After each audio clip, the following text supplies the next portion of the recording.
All right, six-pack Lapadat. We got the King. The King has returned to KOTL. Austin Perkins. Now we're a stitch removed from the World Championships. Raleigh is going on right now as we speak, and at the end of the podcast, Hmm. we could discuss the results and your take on Raleigh. And of course, Raleigh stacked 83s. Won't get ahead of ourselves, but you've throughout your career been linked to some 83s. Yeah. So we'll get your opinion on worlds in general, as well as some of Raleigh. But how are you feeling, man, now that you're back a world champion, best lifter, the whole nine? How's that sunk in? I mean, it's sunk in a little bit. It really just, I'm not a big, like, how there's two people that do the split and they have like people who care about world championships, people who care about like formula a little bit or just being the best overall.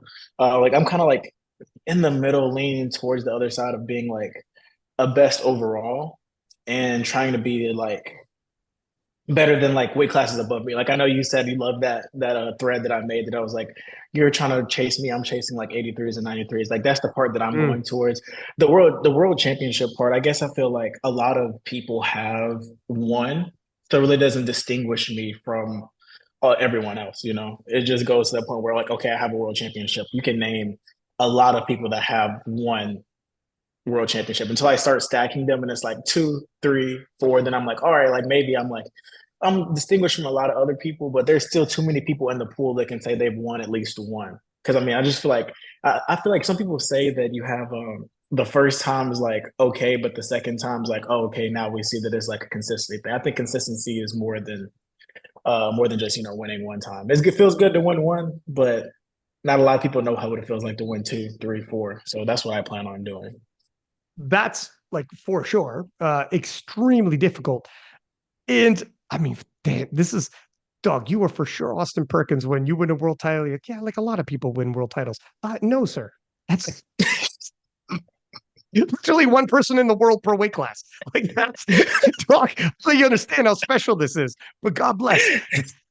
That's like Michael Jordan be like, It's oh, like fucking everybody wins a championship every now and then, right? It's like, well, not really, not really. It's like, But only I one person in your weight class, only one person in your weight class actually wins it in a year, right? It's only one, one time a year, right. something like that. I'm like, dog. You know what? I think the percentage is lower than you think. But having said that, I do know what you mean in terms of like building a legacy.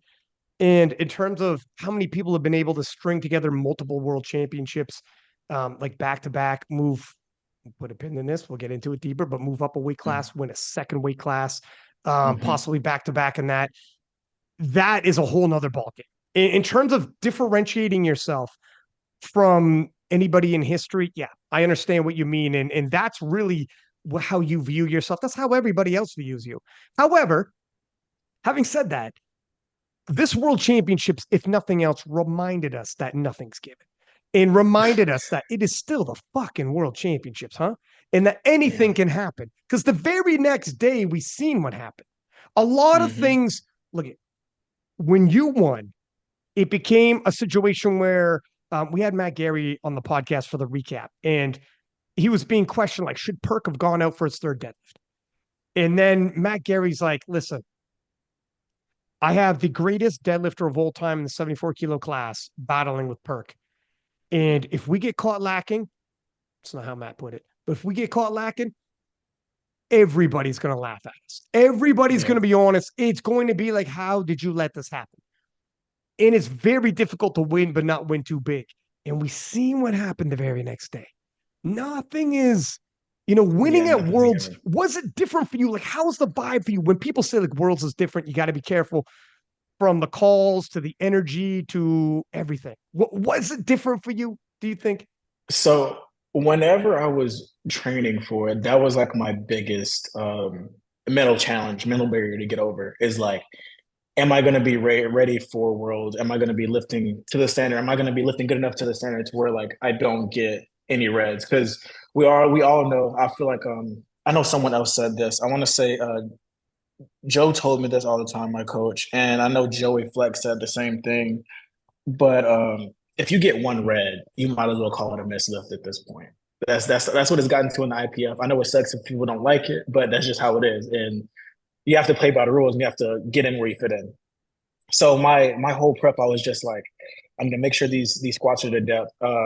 My fiance, and Joe and Matt always like were making sure that everything was good. Like I was always worried. I never got to the point the entire prep where I was like, oh, I think this is going to be good enough on the platform. Nothing was good enough for me in prep that it was going to be good enough on the platform. I always thought my squats are going to be pretty high. Blake came off the bench at Bench Worlds, and that's why I didn't get my third. So that was like a big thing in my head the next month I was training. Deadlift was fine. I feel like you really don't have that really that much to worry about on deadlift if you're just able to just pull. But those two were just like, I just don't know. I just don't know. And getting there, I just had to tell myself on the day that look, Matt, Gary, Joe, and my fiance got me ready. And there's nothing else I can do now. I mean, I have to just leave it up to them. There's literally nothing I can do. So I did feel like it was different. I knew that all the eyes were going to be on me. I know I talked a big game before. I don't know if the judges on my platform were like follow me or follow anything like that because I really don't pay attention to I guess who follows me and not. But I was just like, hey, I just have to make sure I live deniably to the standard, and that's what I feel like I did for all my squats. I sank all of them like beyond depth. Even Susie, Matt's wife, was like, she's like, you like sank like your third squat lower than your second, right? And she was like, I was like, yeah, I just had to make sure. I didn't want to get a call because it'd be just my chance that someone calls me on one side, then I get the squat taken away. I'm like, it's fine.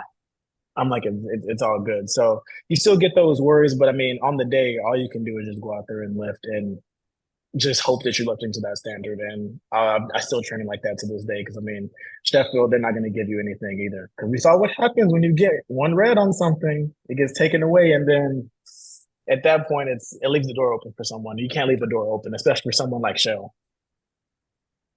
So, in terms of are they watching? I'm not sure about yourself, but I know for a fact when I post on King of Lifts or Six Pack Lapadat, I see Gaston Parage seeing them. And Mm-hmm. when I posted me crowning your head, I seen Gaston Parage seeing it. They know who you are. Like when people are calling you the king that's coming in and going to assert yourself and blah, I think they do. Now, they may not try to outwardly let you know they know or whatever. Mm-hmm. And they're trying to obviously be as unbiased as possible. So that's why. But I think they see you coming, man. I think they see you Yeah, coming. And I know for I'm fact. pretty sure. I'm pretty sure that Gaston was on the jury's table when I was competing. I want to say he was. I wasn't paying attention, but maybe. And I know I have had IPF executives talk to me about the podcast, like Mm. just about who, like just like, oh, because they're fans. And they'll listen when some lifters come on. I'm not going to drop names, but yeah, dog, Okay. they, yeah, Let me pipe down with the training. Let me show off a little bit. I'm gonna just start posting training, no emotion. That's it for the rest of the yeah. time. Now you got me scared. Now that another freaking fear unlocked in my head. But um, yeah, obviously they're also aware of what it does for the sport, and I mean they've seen it grow. How did you feel the sentiment when you were there, being on Team USA? I mean, okay, the sweep thing, it is what it is, but it rallied the rest of the world.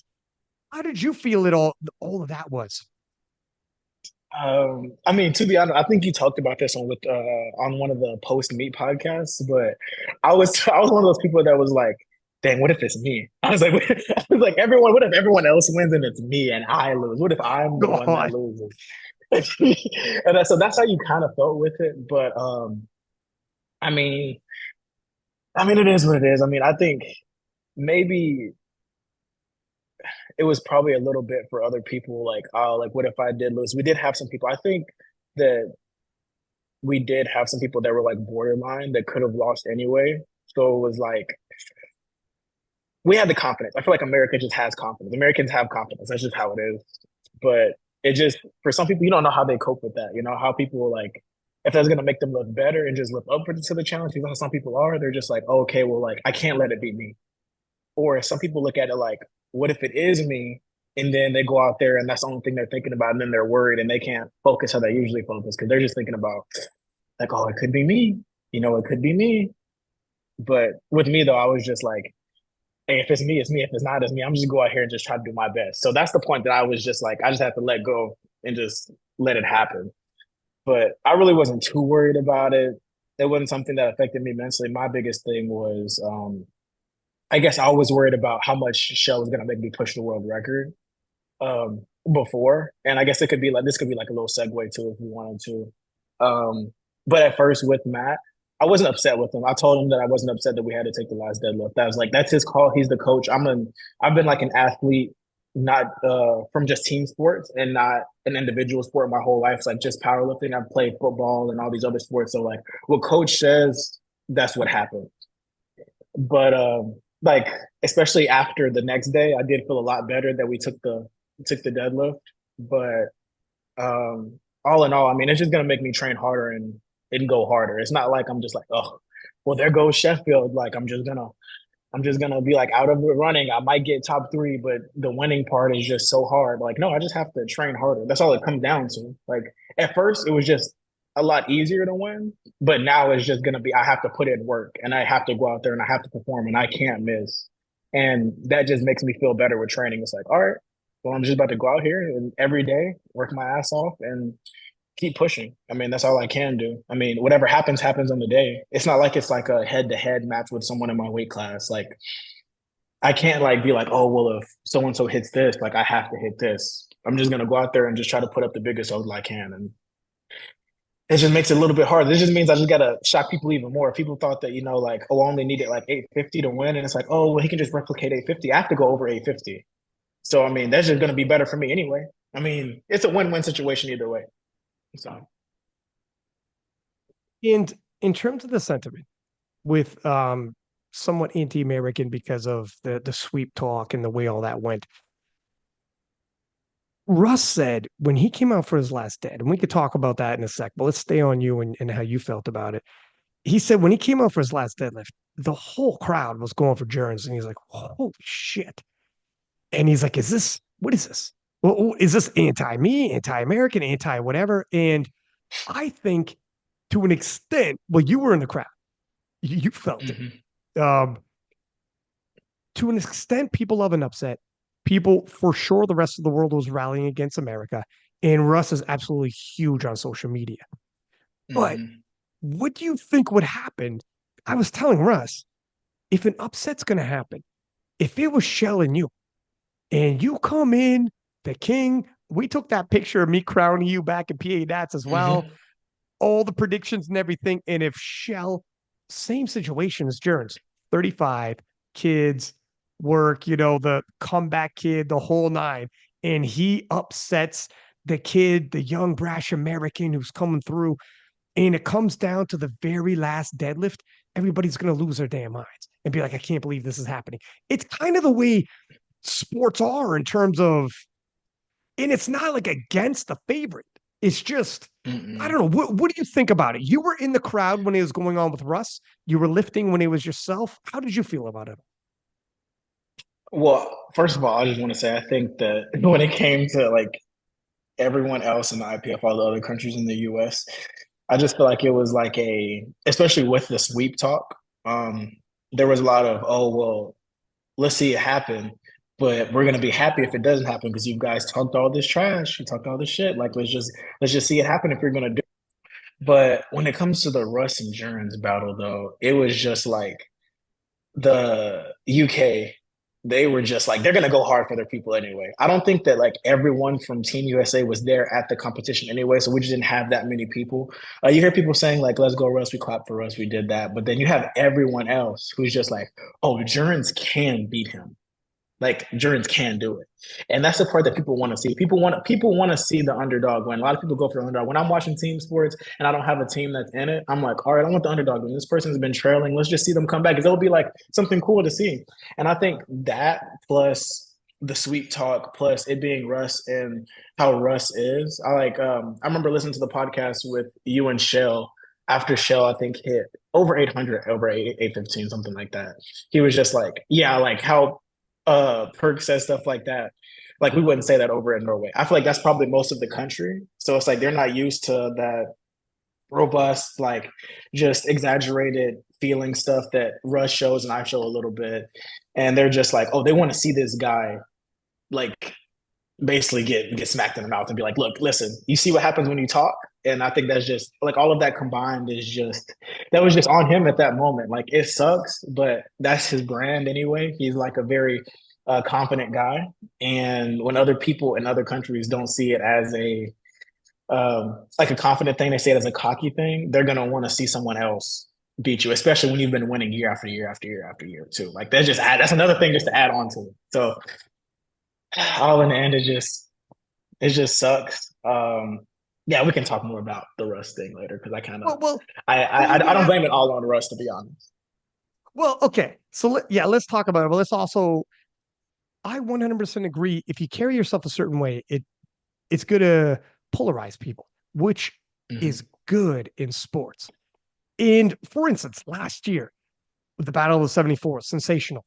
And then you take the social media and you're like, man, this is like my openers. What are you guys doing here? Mm-hmm. And that probably rattled people were pissed, hopped on podcasts. And what the fuck is that all about, man? And the thing is, and I said, like, PERK says it with his chest out, like he should. He's a young man in his prime who's lighting up these lifts. Like I'll always say, like I have no issues with that whatsoever. As a matter of fact, we need guys like you, Russ, who are going to be, like stick your chest out and say bold claims. And your competitors, though, athletes got to. And even though some Mm-hmm. people from certain cultures, or even in America and in Canada, will be like, I don't like that, whatever. It's like you don't like it, but you fucking do because you love to hate it. And when you Mm-hmm. tune in, it's like the Jake Paul situation. Like, you guys aren't Jake Paul, don't get me wrong, but you know how he's doing that on purpose. He knows Mm-hmm. you're tuning in to see him lose. I don't care if you tune in to see me win, to see me lose, but you're going to tune in. I Yeah, need you to there's no care. such thing as bad publicity. No such thing as bad publicity. It's what gets the people talking. Like even even whenever I posted the like these guys, these are my openers. Even my fiance was like, she's like, okay, that one was kind of She's it's like, kind of a okay, you're little getting over the wild right now. top. She's like, you're getting wild right now. We got to talk Like before you when I post. yeah, like she's like, you have to clear this with me. She's like, oh, here you go on threads again. Like, She's like, clear get off. that. She's She's like, your get off. Don't PR say it. agent. But it's like usually whenever I talk though, I try to make sure like before I do, I think about if I'm making a bold statement that's not true. So like most of the time whenever I'm saying things, if you notice that I'm saying it, usually it's like a fact. Like when I saw like we had the podcast after the competition and you asked me who's the pound for pound king, I say on paper, I am the pound for pound king. There is no like, oh, it's guessing. Like if you look at the formula that the federation uses that I'm in, I am the pound for pound king. Like that's just how it is. I'm not just saying it because I'm like, oh, like I just say it with my chest and I'm just being boastful with it. No, like statistically, it's true. When I talked about you guys hitting squats at that meet, that statistically that is my opener. Like it's not like I'm saying something out of the blue and it's not true and I'm just saying it just to say it. Like if you look and you find and look do your research, it's true. So that's why I don't feel as bad saying it. If I was just like, I'm gonna blow these guys out by this amount of total, then it gets to the point where it's like, oh, look at this kid, look what he's doing. But me, I'm just like, I try to keep it to facts. That's what I try to do. And like, it 100% gets people talking. It 100% gets people more interested. And the stakes are higher. Russ has said on the podcast, man, when I finally lose, people are going to have a field day with me, and I know it. The thing is, until then, or even during then, I got everybody tuned in. You'll listen to every podcast, Mm-hmm. you'll read every post, you'll tune in when I lose. You can't wait for the whole nine. And it's true. But do you feel now, because now you won a world title, you won best lifter, do you think this is going to be like, are you kind of seeing, okay, this could happen as well? Like at some point, if somebody ever upsets you, but at the same time, does that even bother you? Are you like, or are you kind of the same mentality where it's like, nah, man, if it was hot, I wouldn't be in the kitchen. This is the game we play. Or are you Yeah. planning on all of a sudden becoming like toning it down a little bit? Like, how do you feel as you mature into this? I just feel like I have to just keep pushing. I know that people are like closing in. I don't think like the gap will stay that big forever. I'm not that guy who's unrealistic with it to be like, oh, they'll never catch up. I'm just gonna keep trying to progress the best I can. If they do catch up, to be honest, I would blame it on me and be like, damn, I let them. I let them get too close. Like that's just my fault. Like I have to own up to it. I think I'm getting to the older point where I'm just like, I mean, like if it happens, I mean, like it just happens. I think that's like one of the best things I feel like my fiance helped me with is like being realistic with it and not like over stressing the future. Because I used to have like super anxiety about like the future, and now I'm just like, hey man, if it happens, it happens. I just have to live in right now and just get it done. So like, if it ever does come to the point where someone knocks me off, then they just knock me off, man. I just have to keep working. Like I've been at the bottom before. I think people just assume that I've been at the top this entire time when Right. that literally hasn't been the case. Like they're seeing me like post 800, post Taylor hasn't been lifting for a while, post all this other stuff. Like I still have the mentality that nothing's given. I still have to go out there and get it. And I'll say this: I'm pretty sure Russ said this on the podcast. They thought that they were going to go in and only need the 845. You know, they think they were going to only need that much. I was like, no, bro. I bet on like what you were talking about on each podcast is like, just put on 15 kilos from this meet to this meet, then put on another 15 kilos from this meet to this meet. Who says he won't put on 15 kilos Yeah. from his last meet to Worlds? Like, who's not? So I'm betting on him going like 830. I'm betting on his last deadlift being 350.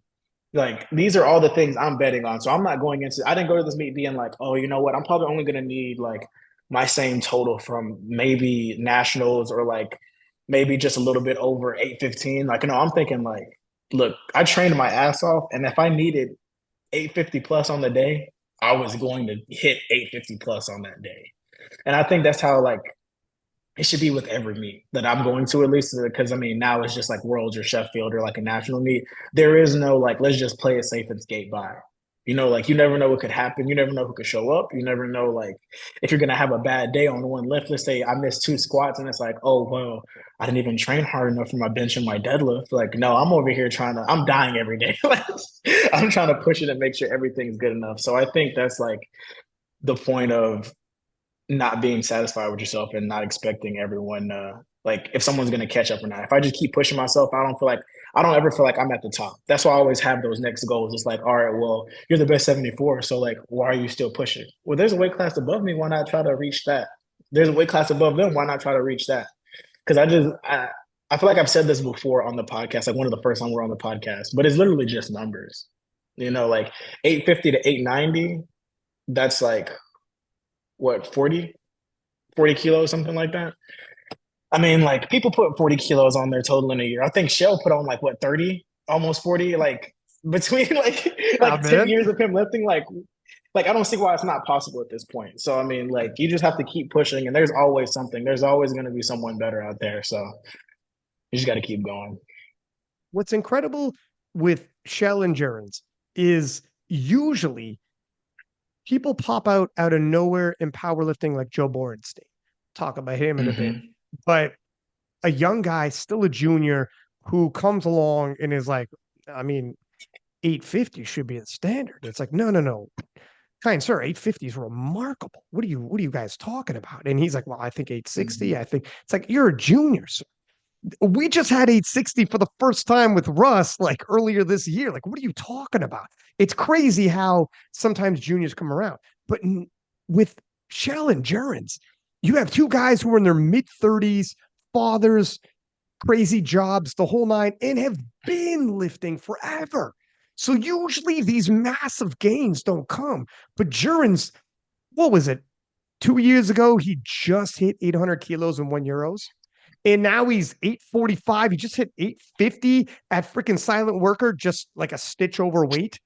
It's like Yeah. he's an 850 guy. He does 850 now. Oh, these guys hit these strides in their mid 30s when like you should be plateaued. And to your point about like Mm-hmm. you never know who's going to pop up, dog. That's you know you look at Shell. What? Yes, man. Like as a 74 to be rounding out numbers like this, no, you can't get caught Mm-hmm. lacking. You show up if you don't push yourself in prep, you don't know what's going to happen. Yeah, like because you only know what like my dad told me this, like you only know what you're capable of, so just keep pushing yourself. Like there are some people who just don't post training, so you can't see it. You never know if they're just gonna get the extra adrenaline rush and then push Yeah. then. Like you have to go in, you just have to go in every day and just work hard. That's like one thing I love that I guess my dad instilled in me is from when I think I was like 5 years old. Like he had me playing sports, and he just wanted me to push myself no matter what, and just have faith in myself, and just always like there are no limits. So I think most people think that there are limits. You just have to go in there and just you have to just make sure that you don't you have to be I hate to say it, but you have to be crazy, man. You have to not believe and believe at the same time. Just be like, all right, well, these people can do it. I can do it too. If it's a person, they bleed the same thing you bleed. So I mean, like, why not? Like Shell is doing this. Like people always say, oh, when Perk has a kid, like that'll be it. Like he has a kid, and then like it'll probably he'll get stuck or something like that. Well, you have Waskar who has a kid and's running a gym, opened a gym by himself, and Yeah. he's doing what he's doing. You have Shell who just put 30 kilos on his total in a year, and he's 35 and he has a manual labor job and he's about to have a second kid. So Yeah. why not me? So that's the part. That's what I think of. I think of why not me instead of being like, oh, like all this stuff is gonna happen, is gonna hit me, and then some bad things might happen. Like, you got to keep positive, keep pushing until something bad happens. Why worry about what's bad is gonna happen, or why limit yourself? You know? Is it okay? So I got a couple things. I want to ask you about how you said you anxiety about the future back in the day, and now you're in a much better Mm-hmm. place with it. Um, I also want to talk about how like it's true that people forget that you previously weren't in this position. And it's funny because I remember this kind of sounds like freaking Taylor used to be like, man, people forget I bombed at Arnold. I lost a shell. I wasn't Mm-hmm. that guy. And then when you become that guy, people forget and they're like, well, but you don't forget because you lived it. But for other people, Mm-hmm. either they forgot or they just weren't even around for it. And Yeah. it's kind of weird because you lived it. Because you lived it, how is it for you in terms of now that you are the guy and you've attained what you wanted?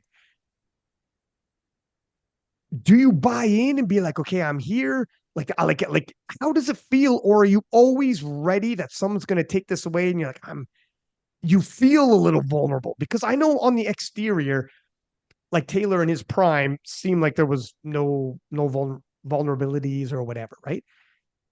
But I don't know. Because he still tasted defeat. He still bombed out. He still had these things. Mm-hmm. And then ultimately everyone's time comes. How do you feel about it? Do you walk in or how is it when you're you in your position?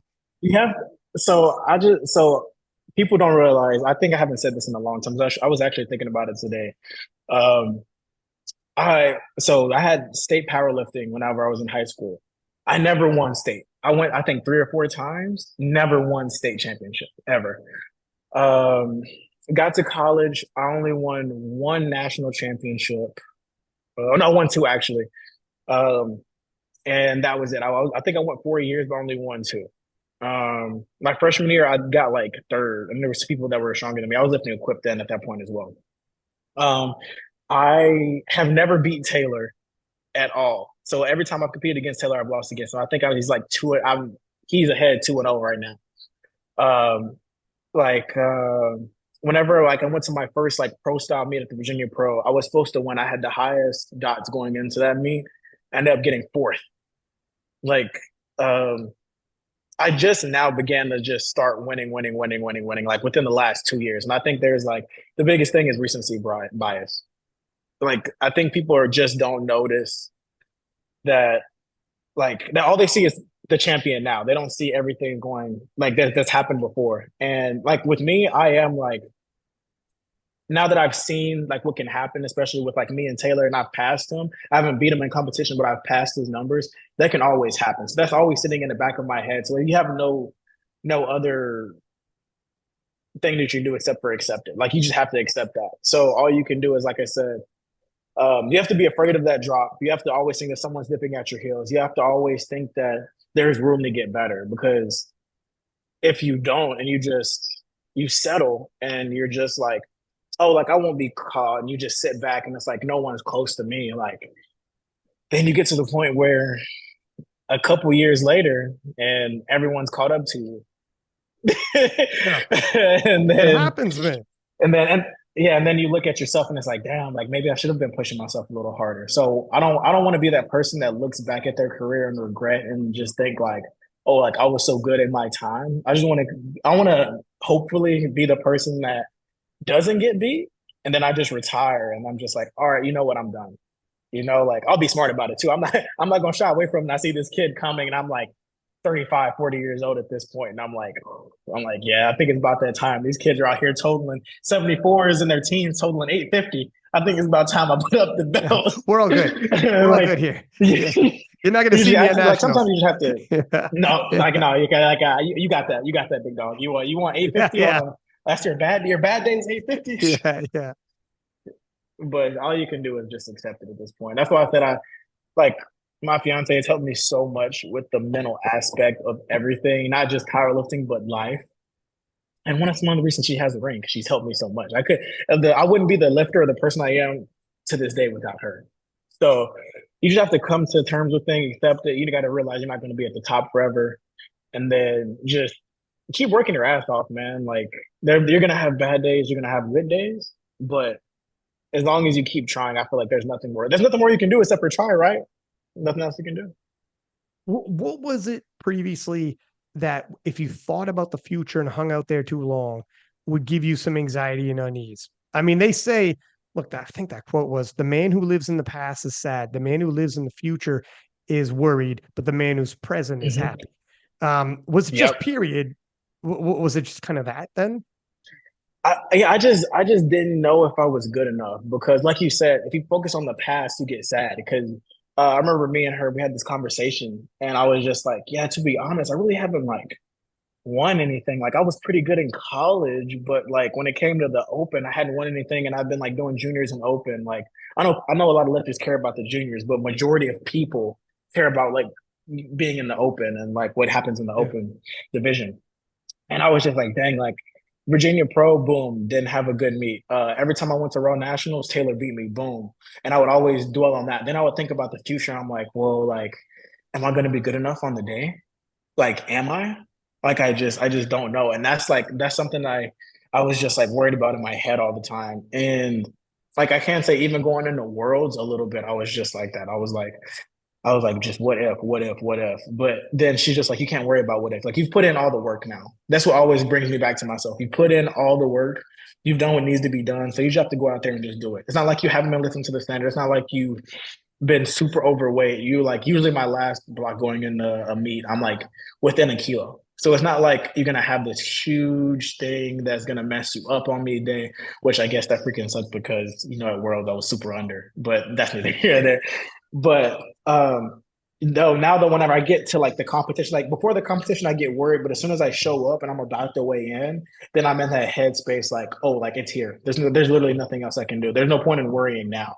I might as well just go ahead and just get it over with and just do what needs to be done. So I think that's just that you just have to stay in the moment and realize that there's nothing you can do about the future. The past has already happened. So all you have to do is just stay in this present and just focus on that. Your podcast, when we did that live at Worlds with Shell there, you were extremely open and honest. And I think for a lot of people, it might have been a little eye opening because you said, like, flat out, yeah, I was nervous of going in and I had a lot of pressure on me and whatnot. And I think that might be surprising for some people because you are so bold and so confident. Mm-hmm. The thing is, I don't know. So let me ask you, because there's duality. You can feel both at different times. And then other times, like I read a lot about like autobiographies of athletes. And sometimes some athletes said, as the event starts rolling in, I start convincing myself by talking bold, Mm-hmm. by like George St. Pierre is humble as shit, but as a confidence, like if he's in the room, you could tell he's confident. You're not going to try him, but he's not Mm-hmm. overly bold. But he said, I will, even if I'm scared shitless before a match, I will carry myself with confidence. And then by talking confident and carrying myself confident, I start eventually feeling confident. It's very weird. Mm-hmm. But if you refuse, if someone says how you feel, and you're like, man, I feel like I'm going to smash somebody right now. But in reality, you're thinking, man, I feel like I'm about to have an anxiety attack. But by not, and he said it, there were times when like, he said, he before a match, he like washed his hands like 4 times And someone's like, dog, how many times are you going to wash your hands? But he just didn't realize he was doing it because he was just doing shit. But he was so nervous that he just didn't feel comfortable not doing something. And he needed something to do. So he kept fucking washing his hands. So I was like, dog, would you stop already? But Yeah. he was just, sometimes you do things like people don't understand your position is not relatable. And even if you're Mhm. at the world championships, you probably don't have the pressure of Austin Perkins. You're not being called the king. You're not before you even won your first open world title, people are already talking about you're pound for pound the best in the IPF. Like all of this. And I don't know, is some of this what I'm saying relatable, or is it more of a duality? Like, no, sometimes I legitimately just feel that way. And then other times when I go to bed at night, I could be like, oh shit, I don't feel that it's good days, bad days, whatever. Yeah, I mean, I think you hit it right on the nose, to be honest. But then with the last part you also said, it's just like I think I don't know who said this quote first, but I feel like Muhammad Ali said, "Fake it till you make it." Yeah. And that's what you have to do. You have to just fake it until you make it. And then it's like, all right, well, I'm here. And then you accept it. But then it's sometimes like I'll go into the gym and I'll have bad days and I'm like, I don't know how like I was able to squat 700 that one day. Like I just don't understand it. But then other days I'll come into the gym and then I'm like, I just benched 200 kilos. And I'm like, hey, I'm like, I don't see what I was talking about the other day. Like we're back on. It's just like how you feel in the mood, what's going to happen, what's going on, um, how you're feeling just in general, not even with the lifting. But I think when it comes to the anxiety part of like when it comes to competition, you have to pull yourself out of it. Like you said, when he was washing his hands over and over and over again, he was just trying to do something to distract him. Like with me, when it comes to competition day, I have my headphones in at warm-ups and weigh-ins, and I'm just like lyric bar for bar singing along with it because that'll take me out of it. Because that's the only thing I'm focused on is the words that are going on right now, not like what's going on. I'm not gonna worry about my feelings like, oh, what if I don't get this squat, or like how am I gonna feel it? Like how am I feeling today? Like we're just walking around like, oh, like and I try to like keep my head down, headphones in. I'm repping word for word, bar for bar, and that's the thing that pulls me out of the anxiety. It's just something else to just cloud my head. So I mean, yeah, you have to figure out ways to pull yourself out of when you have something like the anxiety. Like I have bad anxiety. I've gotten a lot better with it for sure, but like over the past 2 years. But yeah, it's just having anxiety is bad, especially as like a top athlete. Because like you said, you do have people that are just like, oh yeah, he's been good, like he's gonna do this, he's gonna do that. Like you see all these people tag you and things, calling you the best, and it's like sometimes you're like, dang, what if he let this hurt? Like let all these people down? Like what if I don't live up to what happens? And that just gives you even more anxiety. But all you can do is just live in the moment and be like, all right, this is all about me. I have to do this now. This is all I have to do. Going out there, I don't think about anything. I think I said this before. Like whenever I'm on the platform, I don't see anything. It's like the scenes in Creed or Rocky where it's like no one's around the arena, but you can hear the faintness in the background, Mm. and it's just you. So on the platform, it's just me and the judge, me and the front judge, and my fiance's voice says, "Let's go, babe." Those are the only things that I can hear. Those are the only That things was that me I actually. focus on. No, That was me from the that booth was you actually. I actually. apologize. I got excited. That was unprofessional. But But yeah, I think yeah, that's with anxiety, you just have to literally just have to push it to the side and live in the moment. people sometimes don't understand that, like, you and all you athletes are not cartoon characters. You're not caricatures. You're real people. Both are true. Hmm. When people like, yeah, but if you got this anxiety, I seen him, he gets anxious. He's not actually that guy who's super confident, super. Yeah, he is. No, he is. That's called real. No, that's that. Those people Hmm. you see, you don't think Michael Jordan sometimes went back to his hotel rooms like, fuck, man, we got, we got decimated. I missed, Jordan had a stat about how many times the team gave him the ball in his game-winning ball and he missed. It was a crazy number of times. Hmm. So you don't think I go back afterwards like, God damn it, what the fuck? Is it going to come back? Both are true. These are humans. Both are true. But you learn to operate under that pressure and anxiety, but it doesn't mean it goes away. Yep. It doesn't go away because life keeps going. I think also, yeah, you have to realize that whenever you're on to at competitions, you're on, and that's when you get that confidence. That's when you're that that different animal in the same beast. And that's the time that you're just like, oh, this is it. Like whenever I totaled 850, that was like that day. And then half of the day I squatted 318.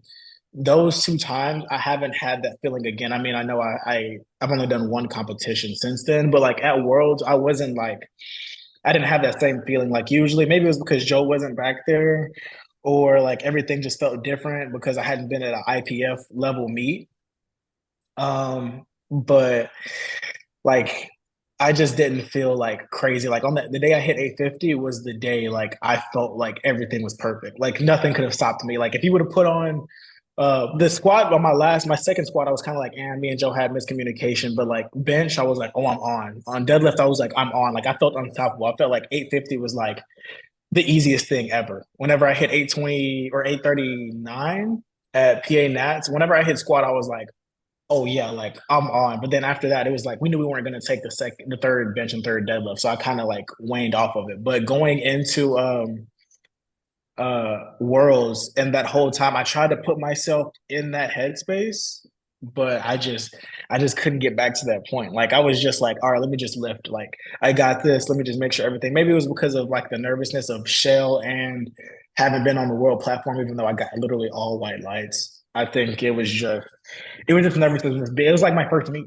It just felt like a first competition. So maybe that's why I wasn't. But I just want that when I get in that feeling in that zone, then I'm that confident person again. But other than that, though, it's like, oh, like, all right, I just have to go out here and just do this, or like, am I gonna be able to do this? And it just goes to that like cycle in my head. Then you have to like bring yourself back into like, all right, it's good. Let's just hit this what's in front of us, and then we'll move on to the next one. One of my favorite quotes one of my friends gave me, my friend slash client, is one bite at a time. So he asked me like, how do you eat an elephant? I'm like, what do you mean, how do you eat an elephant? He's like, one bite at a time. And I'm like, that's true. So like that's what I try to think of nowadays is just like just one bite at a time. Just one at a time. Just keep going. Just one lift. All right, boom. This warm up, next warm up, next warm up, first attempt, second attempt, third attempt. And that usually keeps me grounded. Should have pulled the Uno reverse card on his ass and be like, ass first. You're like, what the fuck? What the fuck? Your friend could be like, yo, what are you talking about right now? Your friend be like, didn't see that shit coming. You fucking pulled a quick one on me. You rattled me up, and you win, sir. Throws the whole quote away. Throws the whole quote. He's like, all right, bro, it's done. It's done. He's like, I was trying to get inspirational on you, and you fucking ass first, kid. You know what time I'm over here. This is a serious conversation right now. You're like, you know what time it is. Let's not be children about this. It's like, all right, well, I had a fucking thought, but I lost it. Continue on with your day. But yeah, like it means something also to win even and to pull through even when you're not feeling that. But how it must feel, it just shows you how special it is when the moment is right. And as viewers, we could see in all sports when somebody's in their moment and you're like, he's in it. This is the zone. This is the master class. And some people front like that was my master class. Nah, you could tell. You could tell. It's to the point where other people are telling you on that day, man, it couldn't have been better. Like sky was the limit. And you could tell when someone's in the zone. It's a whole nother ball game. And some people talk about why athletes try to pull you out of that. Russ actually talks about he tries to pull competitors out of that. So because he knows if you're like that against someone, that's when upsets happen, etc. If you can pull someone out of that, if it's possible, and fuck up their vibe, and I know it's powerlifting, but it's just like you described. Sometimes you're like, I'm so on right now. Better put a wall in front of me, dog. I'll run right through it. You don't want it.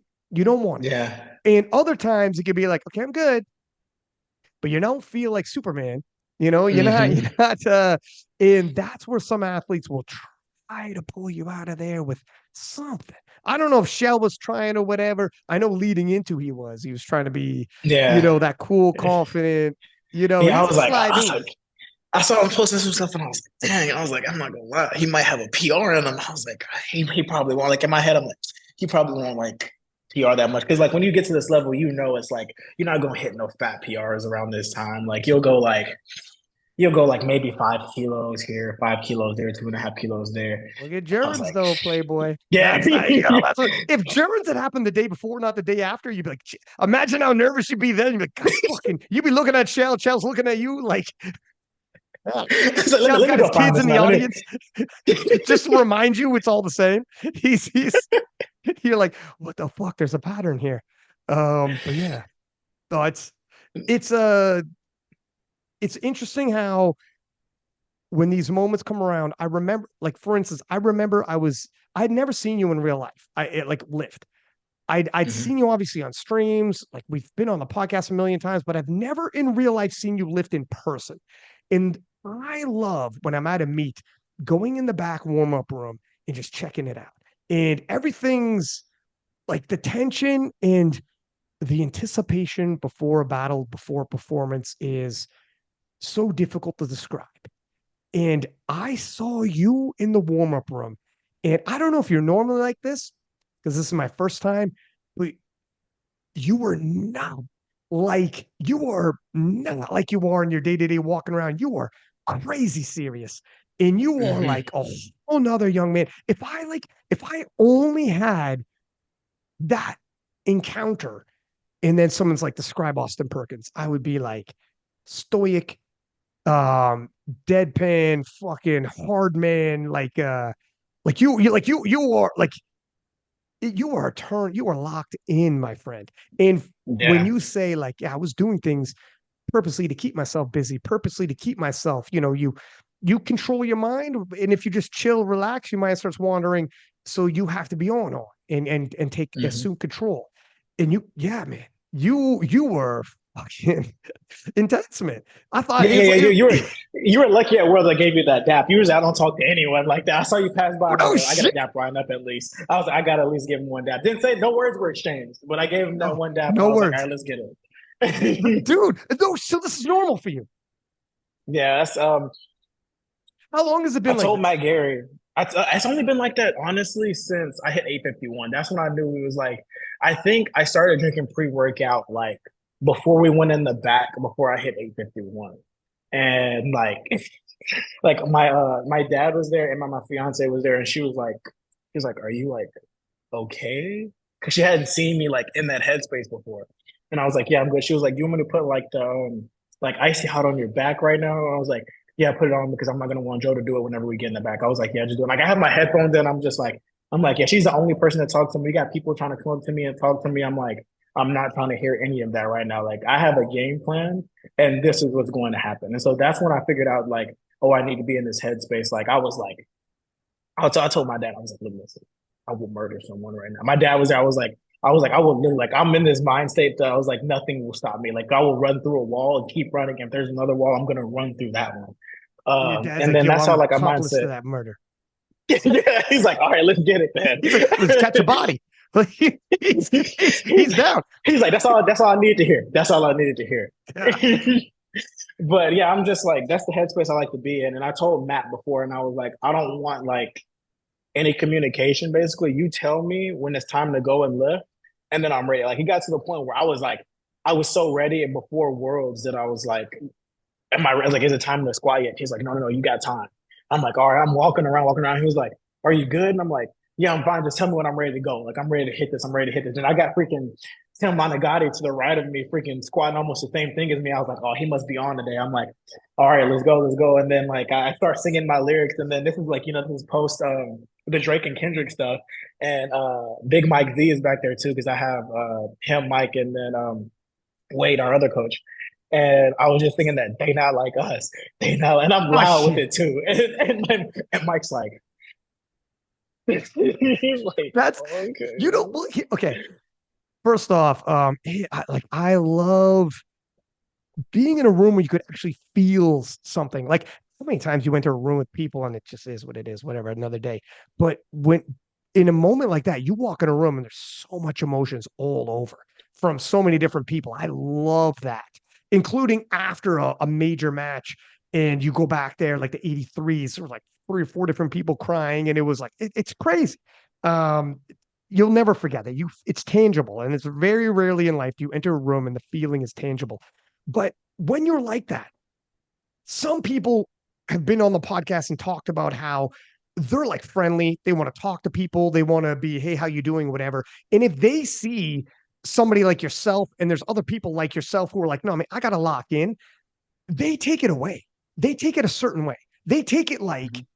is he trying to intimidate me or is he trying to, like, is he whatever? And I'm like, listen, I don't judge people before, during, even right afterwards. You give some Mhm. grace. You don't know what they got to do to get themselves locked in or whatever. And it's their own, it works for them. You know what I mean? Like, because some people do, they think like, I don't know, is this for show? Is he trying to intimidate? Is he maybe sometimes that works. Sometimes that's legit, but Mhm. other times it's just he's got to get in that keyed up to handle whatever he's got to handle. Yeah. But yeah, I mean, it's very interesting to check out. And it's funny, when you did that 851, did you know before the weight started moving, were you like, this is going to be a day? After my last warm up, I can say I did because I hit. I'm pretty sure my last warm up was 270 or 275, and it felt like 275 kilos. Like it was just like I was like, oh, it's over with. I was like, I might squat like 700 today. Like I'm prepared for it. And then I hit my second attempt, and it didn't move how I wanted it to. And that's when I told Joe, I was like, don't go anything crazy because I should have communicated and told him my number, but I thought he was going to try and go 700 based on how it moved because he'll go off how it moves sometimes, but I didn't feel like I didn't want 700 to be a struggle. I feel like I probably could have hit 700 that day and it would have moved like, but I wanted it to be easy. Like I wanted today to just be like an easy day, but still like push it enough. And then after that, I was just like, I hit the last squat and I was like, oh, today is the day. And then we were talking about after my last bench, I remember talking to him and Matt Holden. And they were like, we could go 205, but like 205 might be a grind. Do you want to just hit 200 and then we just save all the energy for deadlift? And I was like, yeah, I might as well not hit 200. And then that was easy. And then we go in and then I don't even know what I'm pulling like going into deadlift. I don't know what my second or third attempt is. I just know what my opener is. And then I think it's like 11 o'clock that night. And then I was just like, I'm tired. I was just like, I want to go home. And then Yeah. after that, and I hit my last warm up, I was like, oh, we're on for deadlift too. Like everything was just like, you hit last warm up, oh, I'm on. You hit last warm up, oh, we're on. It just kept going like that. And compare that to Worlds. Were you ever Yeah, like, it world just wasn't quite, no. squat last warm up on squat, Matt was like, that moved amazing. And I was like, I felt like shit.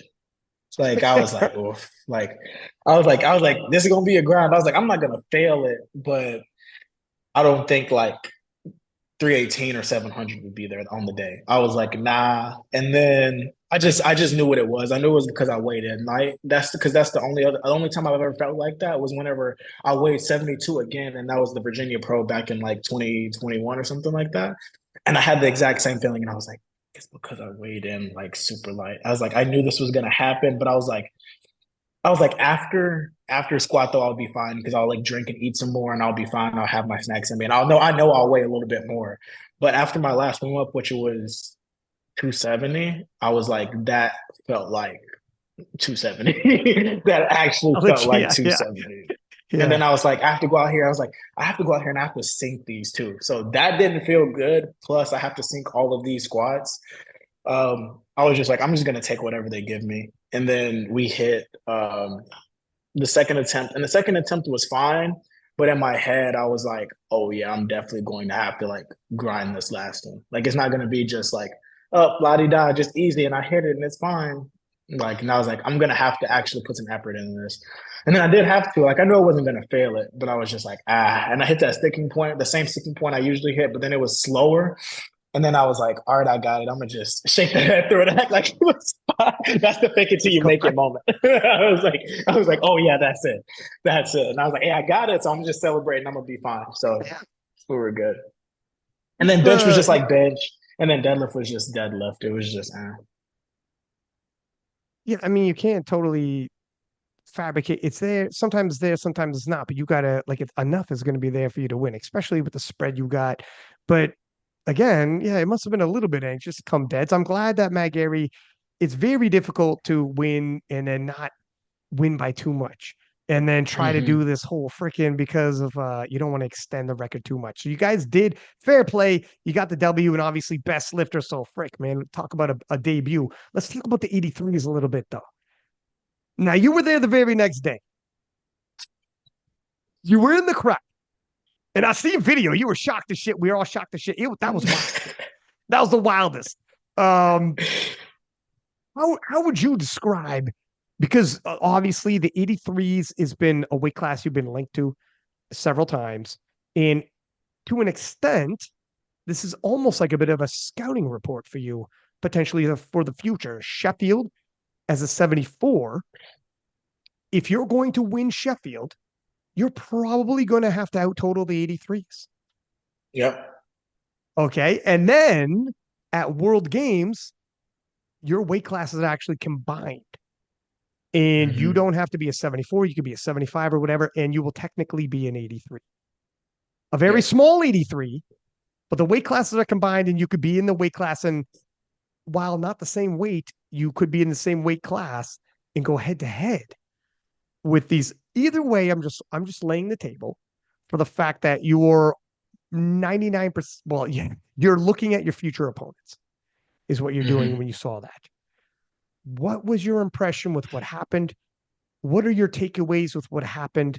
And then we'll talk about what you anticipate is going to happen in the future. But what do you think?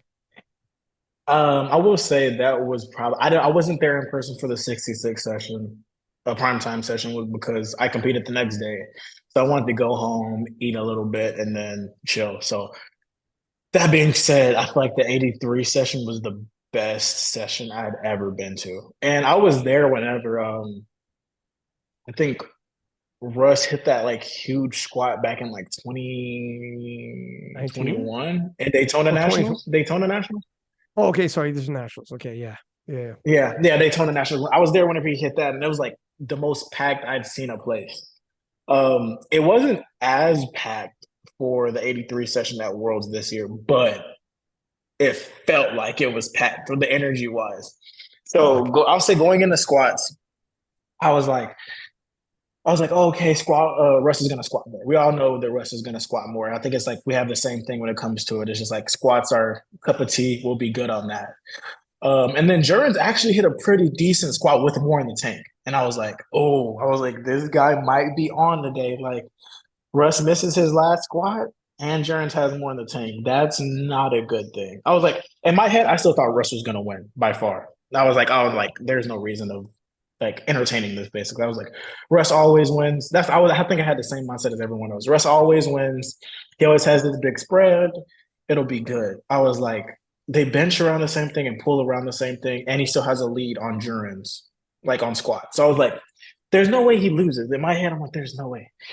We get the bench. People were talking to me and they were like, Russ takes the exact same jumps every time. So we know what he's gonna end with. The thing is Jurins gonna bench more than what he like usually does, which I think he did initially. But yeah, Russ benched the exact same thing. I think he hit like 195. I'm pretty sure he probably only had 197 left in the tank after that. So it wasn't like he was like, oh, well, he had 200 for sure. I think if he would have put 200 on, he might have failed it. It was been like a 50-50 flippable coin. And when it comes to Matt Gary ain't going no 50-50. So I was like, all right, the 2.5 kilos. If he misses it, it's 2.5 kilos. If he gets it, boom, he has 2.5 kilos, which is really good. And then Jurins hits his bench, and I'm like, all right, it's good. Then I start looking at Jurins' deadlifts on Instagram, like while the women are going. I'm over here trying to see like what's going on. I was like, it's closer than everyone thought it was gonna be at this point. So I'm like, You're what's going doing on? research. Like, I didn't think I had to research this. Now I got to double back and be like, hang on a second. What am I watching here? I'm like, wait, hold on. Like, someone was telling me like, no, Jurins outpulls Russ, I'm pretty sure. And I was like, what? Because I mean, I didn't follow Russ at the time. We just started following each other again like this past week. But I wasn't following Russ at the time. So I would see like his squats whenever you would post them or someone would repost them. And I'd be like, oh, okay. But he really doesn't post his bench like that. And his deadlift, I saw him hit the one when he was smacking the plates and stuff like that. I think it was like 350. But if you follow Russ, you know that he weighs super heavy and his meet numbers and training numbers are kind of different. So it's like a toss in the air. I think he could do it, but it's like, is he on that day? And so I was like, all right. So we get to it. First deadlift happens, and I'm like, ooh. Second deadlift happens, and then Russ pulls it, and I'm like, he ain't got like 860, or well, he doesn't have 360 in the tank. I don't think he got 360 in the tank today. And but Jurins, with each pull he's pulling, it looks like an opener. I'm like, oh, this might be it. I still didn't believe it though. I was like, oh, Russ has still got it to the last deadlift. And then I see what Russ puts in there. They put in, and I was like, that's a good call, but I don't think that's enough. That was the biggest thing. I was just like, damn, like I mean, were you telling he yourself? has that. Yeah, go ahead. Were you telling yourself as this happened and they load up? You're like, fuck, I don't know. Here's the thing: on that day, I mean, if that comes out of his hands, like he obviously he's pulled 340, but that's back home, and Mm-hmm. if that comes out of his hands, Oh, that's true because then he only hit 335. He didn't hit 340, right? It was just 335. that's right. It was 335. He hit 340 back Yeah, home. 40 at Nats. Yeah, Nats. But he made it seem like that 340 was easy. But if you're an experienced lifter and you've seen him lift before, and you're just like an experienced lifter in general, you're gonna know that 340 wasn't as he made it seem. Like you could see a little shake. And I think even Joey said on the the podcast, the Future of Powerlifting podcast that he did after Worlds, that when Russ gets to right around the knees and he starts shaking, that's when you can tell when it gets hard. And at Nationals, when he hit that 340, he started shaking, and I was like, I wouldn't chance it and put 340 on. So 335 was honestly the best you were gonna. You could have chanced 337 and a half, but then at that point, that's like a kind of a 50-50. So I feel like a 60-40 maybe. But do you want those odds? Because if you miss at You're all, done. Jurins You're is done. just he's got it. You're done. So they put 335 on. There's literally nothing else they could have done. Like it was like a checkmate situation. And then Jurins is like, I just have to pull from the win. That's literally he has to do. I'm saying, I was still like, I don't know, like maybe he'll drop it. Like, like you never know. Like he's never pulled this much before. Anything could happen at this point. This is unknown territory for him. I wasn't betting on him missing it, but I was like, anything could happen. That's in my head. I'm just like, oof, like you just don't know because he hasn't pulled this before. And then No, he like pulls it so easy. previously 335, 335, 335 in his last three meets leading into this, a 15-kilo jump from his last three. And remember, he's in his mid 30s. Like you might Mm-hmm. anticipate, PR, but 15-kilo jump from his previous couple like in a row. You're kind, Matt Gary, US, the rest of powerlifting is like, fuck. I mean, Jurins was on. And Mm-hmm. obviously a silent worker, he did 352 and a half. Like he's just on, he's leveled up. He's ascended. But going into this, you would think, okay, I mean, even if you give him a PR, 15 kilos up from the last 15 kilos up from the last three in a row, you're thinking, all right, a PR, but 15 is massive. To your Mm-hmm. point, like people put 15 on a freaking total, not your one lift, at That's what I'm 35. saying. Like I wasn't like I said, I don't want him to think if he listens to this, I don't want you to think, Jurens, that I was doubting you at all. It's just when it comes to I think we all know this. When it comes to unknown numbers, you never know what could happen. Just like we saw the next day with the 93s with the mill. He had it in his hands and he just dropped it. That was like a fluke thing. Like Wow. that could just happen. So like I just need to be able to see it and then be like, oh, okay, like he got it. Like I didn't think he wouldn't get like he was just like I didn't think it was gonna staple him or it was gonna be hard because his first and second looked like openers anyway.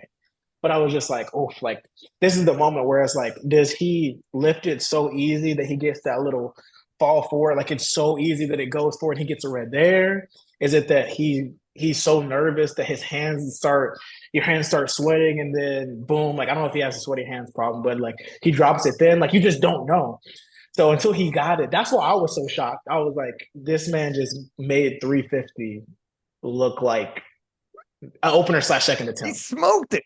And here's the thing. Tell me if you felt this, like certainly after his 2020 hindsight, but when he walked out, there was something about it. It's weird. When he walked out, he had this smile, this weird smile on his Mm-hmm. face, like it already happened. And it was like Yep. there's few times that I felt that when you're like, oh wow, this is like you just feel it. Mm-hmm. It was such a special day. It was And crazy. I know he couldn't believe it because I don't think people paid attention to this point, but this is the point that hit me after he got done and he pulled it and he started to walk off and then he was just like, and he just that one little moment he's just like, oh. And he looks at the crowd and he's like, and then he just starts walking No, back. He's it's like, a oh my god, like is I know it hit him and he was like Like, It what is happened. going on? And then he just dropped his knees and just starts crying. And I was like, that's when it hit him.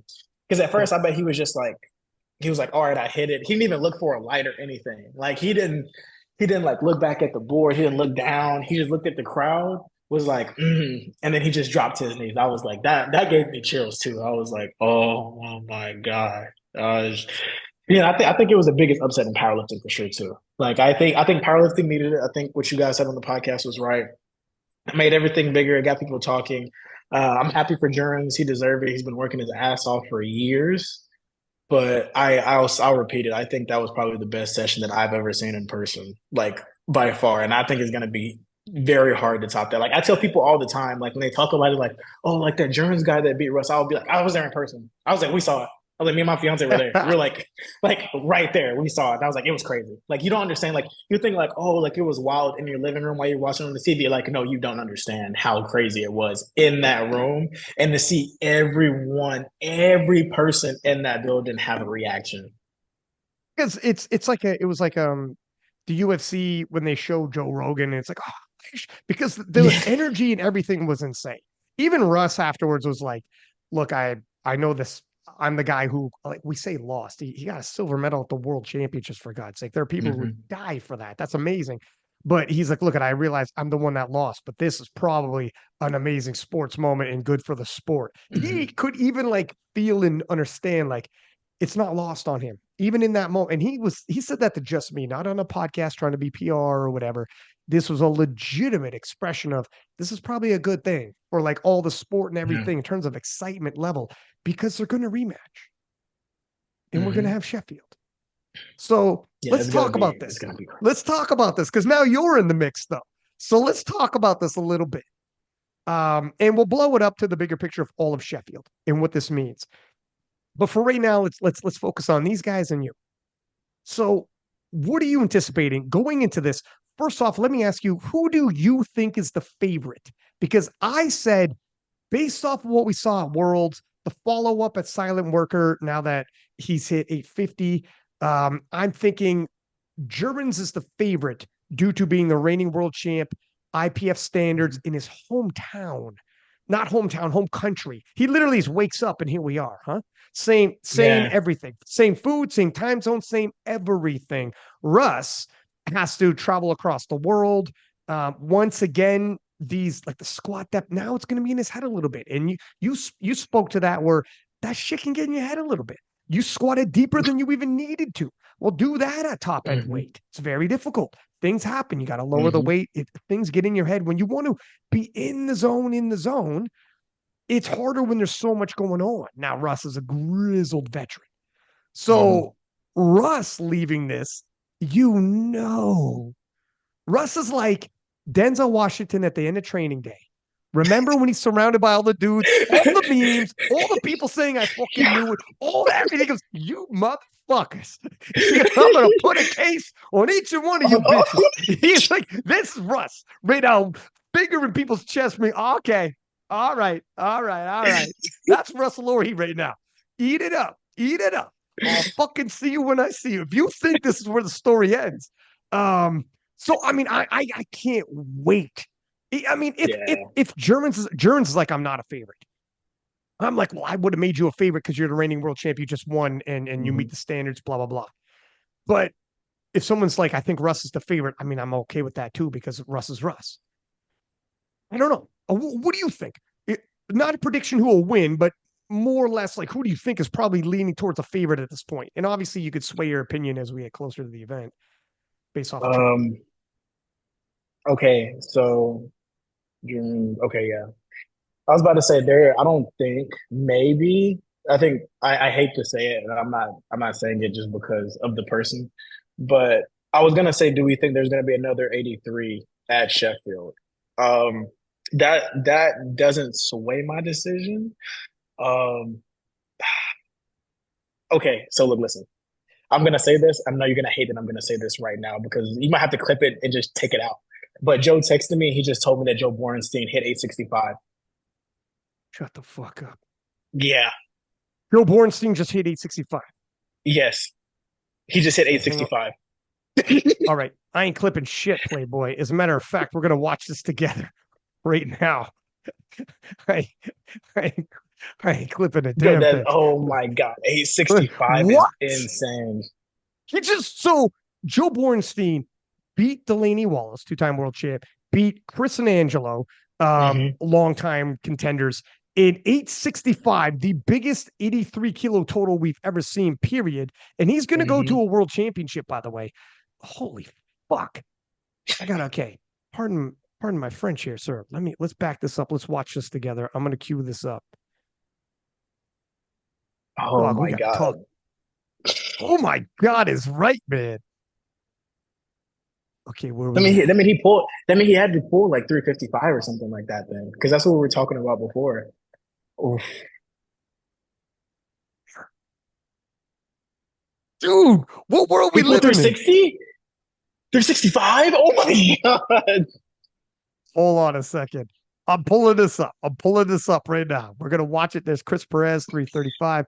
I'll take a look at this is fucking crazy. This is a kid. Yeah, Okay, bro, hang that's on. insane. Yeah, like he All can. right. I know you made the post about the juniors. He's a better junior than me. He's taking it. Dog, what are we talking about here? Is he the best? Okay, let's let me I'll He share can't this even get out. his words. He's like, wait, we gotta. let's let's watch this together.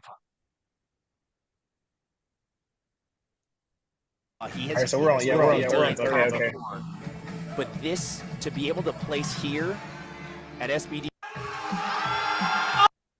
Think about There he it. is. He's happy too. Now it's starting to get under his feet. He has this Leo's running through a smile on wall his right face. now. I got to see this, folks. Oh my Joe god, Joe. Borenstein going for a 20 kilo PR. This would knock him into first place. 20 kilo PR is insane. Trying to 20 pull kilo for jump from a first here second. at SBD Raleigh. The crowd's getting on their feet. Okay, well, guess what? Pulling Joe for first Bornstein's coming place, back Joe onto the podcast Borenstein, first off. 360 kilos, deadlift, to me. third attempt. Half the crowd's on their feet right now. Will he pull it? Oh my god, it's moving! Oh shit! Oh that's yeah, legit. that's legit. That's legit. 3 lights! Let's go! Joe for the win! Joe Borenstein Holy pulling for fuck. first place. Wow. Dog, talk to Incredible. me. Look, listen. Holy shit. Friggin' okay, well, I don't know, Bill. I'm a little lost for words here. Let me take a look at how the actual scoreboard ended up. Okay, so the question, as of right now, if Joe Bornstein gets the invite somehow, and he does like, if he does over eight, because I think all he needs is over 845 for to get that invite. I think he hits 845, he might get that wild card spot. I mean, how do you have this battle without Joe Bourne? He's the best 83 in the world now? Mm-hmm. I don't know, dog. I mean, look, we seen Russ hit 860, and then at Worlds he didn't win. So we can't get ahead of ourselves because Jurins would be like, excuse me, I'm used to guys hitting 860 and up and I still win. So with all due respect, I'm still the champ. Like, I get that. Yeah. I get that. It's domestic, it's not Worlds. But let's see what Joe does at Worlds. I don't think how far away is Junior Worlds? I think a couple months, I want to say. Or is it in August? I think it might be in August, maybe. I'm gonna pull this up right now. I have no clue. It might. I hope it's not in August after he just did all that. Yeah, I'll pull this up and we'll take because to your point, he doesn't have to blow it up. He's got to make a statement and try to get people to want him to be at Sheffield. So it's kind of a all right. What we at here? Junior Worlds in Malta, August 28th to September 8th. Oof. But hang on a sec. I don't see this is sub juniors. Juniors. I don't see Joe Bornstein on the list. Did he pull? Oh wait, no. He's not going. He didn't make the team. Remember? At Nationals, he hurt himself. Okay, that's right. That's right. Thank you. That's right. Oh, I forgot about yeah. Mm, We just yeah. That's a dog. tough Then there's one. no. Okay. Well, okay. Well, here's the thing. Had he done this at NAPFs and made it a world record, would he have forced the hand like Yeah. Carlina Tongatea at Commonwealths when she made Sheffield because she was the number 176 in the world, and despite not being at World Championships, I don't know. I mean, this Okay. is So now. the only way I see him getting it is if I get now when people say this. I would hate to be Pete Spence right now. I would hate to be Pete Spence right now because I wouldn't be able to do this. This would keep me up at night, to be honest. The only way he gets the invite is if they're just like it was an SBD meet and he did an SBD meet and they gives it to him. That's way. That's the only way I think that he gets into it. But but does that eliminate? Because if you want to ask me who I think are going to get the wild card spots, I would give it to a 66 and a 93. That's my opinion because those battles were the closest. I would give it to either Petrie, Emil, or I hate to say it, but I can't give it to my boy Peter Griffith just because you have those other two that got ahead up. And that's the only reason. But it's either give it to one of those two, and then give it to either Jonathan Garcia or Panna. Like those are I think those should be because those are the battles were the best. We want to see those battles again because they could go either way. It wasn't like a easy win for any of those people. So I think those should be the people that get the Sheffield invites based off of statistics. That's what I'm just going off of. If you want someone to just challenge Russ, you want to throw another 83 in there, you got to throw Joe Borenstein in there. But that wasn't a meet that was at a Worlds. So, I mean, do with that what you will. But to go back to your other question, I gotta say that Jurins is the favorite as of right now. I agree with you because he won last. So Dog, this is, Joe came on the podcast and he's like, 860 won't be enough. And that became the title of the podcast. That was, it was everything and all the talk. And then, we had a bad meet. He was injured and people were like, man, he's not that guy. Some people, not everybody, were like, he's not that guy. The pressure's going to get to this kid. He talked big on a podcast that ain't going to come through. This happens sometimes with juniors. And my God, what a silencing 865, my friend. Now, Russ would be like, dog, I hit 860 months ago. I'm capable of 865 domestically. Let me go domestically and ask if I could add 5 kilos on my total. I'm going to say, yes, I can. 5 kilos? That's 2.5 kilos, a couple kilos here, a couple like on every lift. Are you kidding me? 2 kilos a lift? Like, of course I can. So, and Jurins would be like, yeah, and I beat Russ head to head. So, and Russ is, I don't know. So this is difficult. But now that you're looking at this, how does this make you feel about Sheffield? These 83s now are really starting to push that 83 kilo total.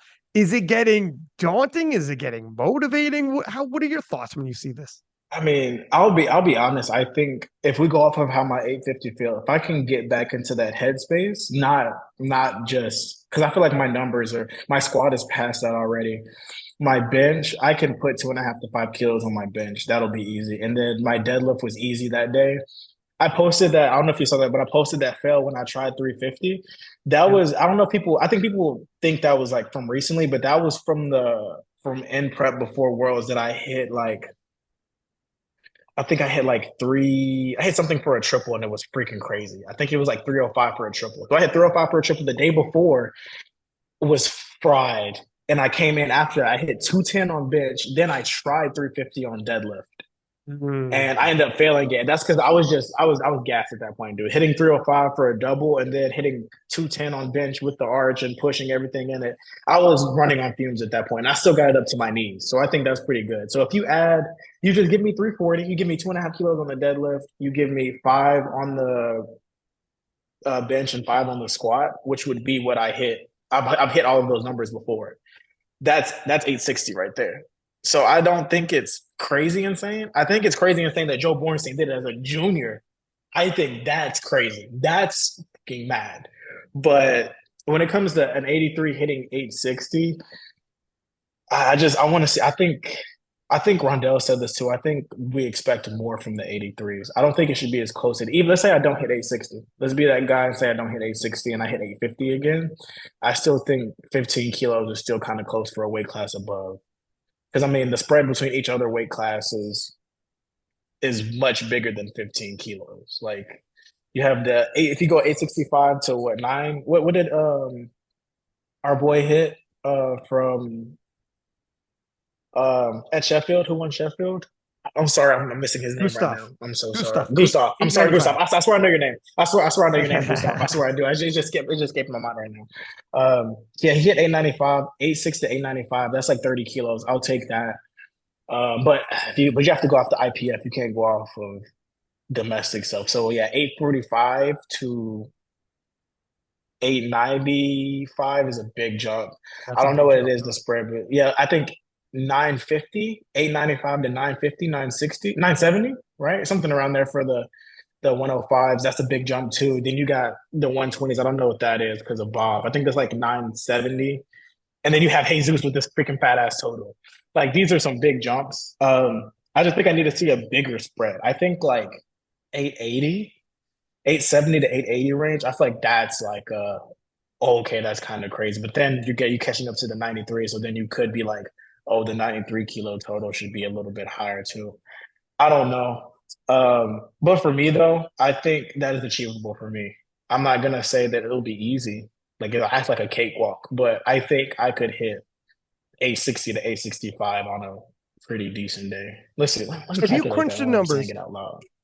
if Bob, so first off, do you anticipate you out total the 83s at Sheffield?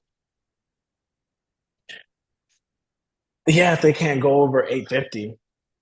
Because I'm gonna go. I'll say that. I'll be honest. I'm gonna go over 850. There is no chance I don't go over 850. I can just hit numbers that I've already hit multiple times, even on the world platform. I guess you could add what 12 and a half kilos to my deadlift. I can add 2 kilos to my squat for sure. I think 311 was a fluke. I won't weigh in at 72 again, so I'll be fine. I can at least hit 313.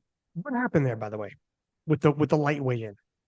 Oh, so yeah, so basically I just wasn't keeping weight on whenever we went over. Like, most people probably have problems like losing weight and cutting and stuff like that. But for some reason, I would eat, eat, eat. I wasn't like pigging out because I still don't want to be over, of course. But I feel like I felt like I was eating enough, but my body was just drastically, drastically, drastically losing weight. Like I would eat and then I would wake up the next day. Like I think we got there like 4 days before. I would wake up and I would like lose a kilo almost every morning. So like I was like 75 when I got here. Then boom, the next morning I was 74. Boom, the next morning I was 73. Then I woke up the morning of and I was 72. And I was eating like before I had to compete. And I still weighed in because I think that scale was pretty light too. So I still weighed in at 72. So seeing 72 on the scale was just like, oh, that's bad. And already mentally hit me like the only time I weighed in at 72, I had a bad squat day. And that just won't happen again. I think that was just my only downfall. The travel I just couldn't keep anything on, and I feel like I didn't want to chance anything either with eating like something from there in my stomach get upset because I have very bad stomach issues sometimes. Like I can't eat certain things or I'll like feel sick or feel bad. So I didn't want to chance that. So I brought like food over and I would eat like small things that I knew were gonna be okay here that I was like, oh, I know I'll be fine because like we have this and be like boiled eggs or something. Like you were there for the breakfast that we had at the hotel. Like I would eat like small stuff that I knew we had in the US and I feel like I would be fine.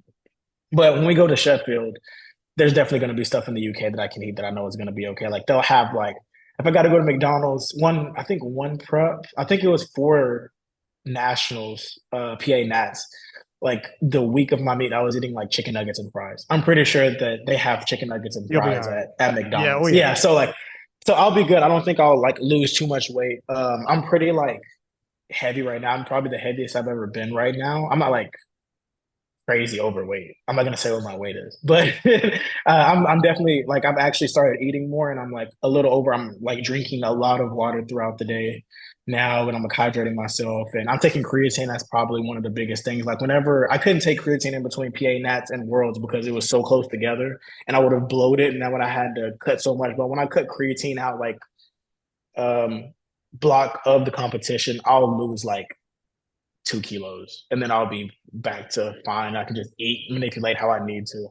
But yeah, I feel like whenever Sheffield gets here, I'll weigh in. I want to weigh in at 74, especially since it won't matter like with other 74s, and there won't be a way that I tie on body weight that has nothing to do with a formula or something like that, or something like that. So I can weigh in at 74. So the goal is to weigh in at 74. And I don't think I've ever weighed in that heavy before. So that should aid the squat a little bit. But like I was saying, I think I need my squat that I hit at to get to 850 at least, which will be over the world record and over the 83 world record and over the 74 world record. I'll only need 813 and a half, which would be, I have to squat it almost close to that to get the money for that. Bench, I only have to bench 200 to reach 850. And then 337 and a half, which is 17 and a half kilos. But we've seen the last two times I pulled 325, it's been easy. I'm pretty sure I have at least 10 kilos on that. I'm gonna say at least 10 kilos. If I don't have I pulled to 320, 335 so many times in training that if I don't get that, something is literally just wrong with me mentally. So that's 850 right there. And that's over both the world records. So they're gonna have to go over 850 because that's I feel like that's if I have a bad day. If I have a bad day, 850 is what I'm gonna total at Sheffield. And if they don't go over 850, that's just, I don't know. I think they should go. I think they're going to go over 850. I think Jurins has over 850. We know Russ is capable of over 850. But yeah, if they think that 850 is going to be enough, that's not going to be good. Now, I'm not going to say that I think I'm only capable of 850, 855. You know, we'll keep it light. That's all I'm going to say. I'm not going to give any numbers away what I plan on hitting. You can make your assumptions like everyone always does. because and I mean, obviously, as we get closer to Sheffield, everyone's going to be looking at all your posts, how, not that you'll post everything though. So that's the thing. And but obviously Bobb moving down to 105. And I mean, Ashton might move down to 93, he said. I don't know what's going to happen. We got some movement. Yeah. That's why that's one of the things that helped me just, cope and be like whatever happens when it comes to Sheffield, because I think like you said, people thought it was going to be like an easy clean sweep for me, but then I went over the world record and then boom, it makes it like harder because definitely I wouldn't say that I'm the favorite for Sheffield anymore. I'll say it. I mean, that's fine because I don't care about being the favorite because I'm going to hit whatever I hit. I think Bob is a favorite for sure, especially if he drops down to 105 or like cuts that 1 kilo. He's capable of like something crazy. Like he can I think the world record right now is like 950. He can put up like 980. So I mean, like I would need to have a great day or he'll have to miss or something would have to happen. And I'm totally okay with that. I think podium at Sheffield is good. I think someone on Future of Powerlifting said this, but it's just luck. Sheffield is basically just luck at that point. Like who has the lowest world record at the time and how far and how good you're able to just hit it. That's just how it is. Like there's just nothing I can do about it. I went over it. And like I said at the beginning of the podcast, I'm going to put in all the effort I can to make sure I can hit the biggest possible number that I'm able to on the day. And that's all I can ask for. I can't go in here and I'm not expecting Bob to miss. I'm not expecting Bob to have a bad day. I'm not that guy. I over believe in my competition. I'm always like, hey, like I said, I think he's capable of 880, 890. And if it comes down to it, that means I would need like 880 or something like that to get even close to him. I guess I'm just going to try my hardest. Everyone who's been talking about the 900 at 74, this is the time I try to get 900 at 74. Right. Because there's literally nothing I can, there's nothing I can do. Like, it's not like we're going against each other head to head. We can play mind games. This guy is bigger than me. He has the advantage also because he's in a weight class above me, so he'll know what he needs on the final pull to beat me. So, I mean, there's literally nothing that I can do except for go in here and just have the best day I can. And I've come to terms with that. And every day I go in trading, I don't get upset. I'm like, oh, I don't think I'm going to be ready. Like, there is no, am I going to be ready or am I not? I can just go in every day and just try to get better. And I've accepted that. So I think Bob's the favorite. I think when it comes to top three, then yeah, because Ashton is capable of like that 970 to 980 as well. And it won't be like an easy sweep for me. Like I have to actually go in and try. I can't just go in here and miss lifts and expect to win Sheffield like with just 850 or 860, you know? Like I'm gonna need above and beyond. And that's all I'll say. That's all I'm gonna say. That's it. Just Well, I wouldn't say don't give up hope on me. That's all I'll say. yeah, oh, no, I think people look at you mentioned earlier how going into the original Sheffield, the first, Taylor was a massive favorite. And then by the time it rolled around, things happen. Things happen. Yep. You show up 100% and see what food is on your plate. You never know. Mm-hmm. You don't know. You hit your lifts, someone misses a couple, everything changes. Look at Jesus going into the second Sheffield, entirely different performance than the first Sheffield. Jesus is still strong, just a couple things don't go your way. The ball bounces in the wrong direction. So you show up at 100% and you see what happens. That's why we don't have nominations. It has to play out. I will say this. I do want to try and be the first person to I want to try. I'm not gonna say I am. I want to try and be the first person to break every record. Because no one's done that right yet in the past two. No one's broken every record, like squat, bench, deadlift, and total. They've broken like because I know Agatha didn't break one of them. She broke three, but she didn't break all four. Yeah. So I want to I mean it's I've hit 210 before. I'm getting more comfortable with bench. I only need 213, I think. I think that's the record. If we can figure out a way that I'm not too aggressive on attempts, then maybe. That's why I said like I want to try to. I mean, that's not like anything set in stone because we never know on the day. But I want to try that. I think that's a good goal for me to have instead of just winning, just trying to break every record. I think that's like a good something to just try and do. Be the first to squat 700 pounds 318 on the IPF platform at 74. I guess try and break that bench press. I would chip it. It would just be by 0.5. It wouldn't be by a lot or 1 kilo or whatever. And then deadlift. I think Shell's deadlift was just 340 and I hit 337 and a half. So I don't think 341 to whatever else is going to be impossible. But yeah, I think, and then after that point, I would break the world record too, the total world record. So I don't know. I think it's a good goal to just try. I mean, why not? Like I always say, why not me? All I can do is just keep trying. We got so much time till Sheffield. I mean, maybe my bench will blow up. I'm figuring out things. I know what works now. I know what doesn't work. So all I can do is just hope. Hey, I might try it here and prep one time and then just hope for it to be there on meet day. We'll see. It's going to be, if you win Sheffield, you'll have won the world title, one best lifter, and one Sheffield. That is your triple crown right there. That is, I am the king, period, not just off of formulas, but winning the biggest of the big tournaments. That's it right there, right? We hadn't seen that before. We've never seen that. That would be absolutely massive, and nobody has ever done that. And moving forward, that would be the big triple crown that everyone would talk about. Yeah. Can you I hope win best lifter and win Sheffield? I hope. I think, and I hope, but I think what's going to happen is I will get maybe a second chance if I don't win this one after, let's say, Dan Clements comes next year, he gets the Sheffield invite, and he boosts the world record total. And then Rondell comes next year, he boosts the world record total. And then basically for 2027 Sheffield, basically everything should be equal for everyone. There won't be any more low world record total unless someone comes out of nowhere and does something super crazy.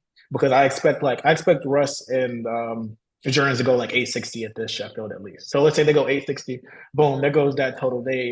I don't think in 1 year they'll be able to go like 880 or something crazy or like that. I mean, they could be able to, but let's just be realistic and just pretend like everyone makes progressions. Like, yeah, that's like 880 by then. He's a kid. Yeah, he might be about 880 by then. It's like, so let's say like maybe Joe Bornstein gets the invite next year too, and he pushes it. Like everyone should be able between this year, and then 2026 Sheffield. I feel like all the world records should be like good, and it's to that point where you will like the person that wins or the podium will be like 2% and above. Like it'll be like probably like fourth through 12th will be like 100%, and then third, second, and first will probably be like a little bit over 100, 101, and then 102. I feel like we'll get to that point within the next two Sheffields. And then that's probably going to be the next time that someone, or like me, I'll have a second chance of trying to get it then. Let's say if I do make Sheffield back, and then I don't like to put all my eggs in one basket. You know how we said about the anxiety thing. But I think that's going to be the time where it's like, it's going to be hard to win again, not just be like, oh, well, this world record was low and I know I'm strong enough and I come over and then I win it.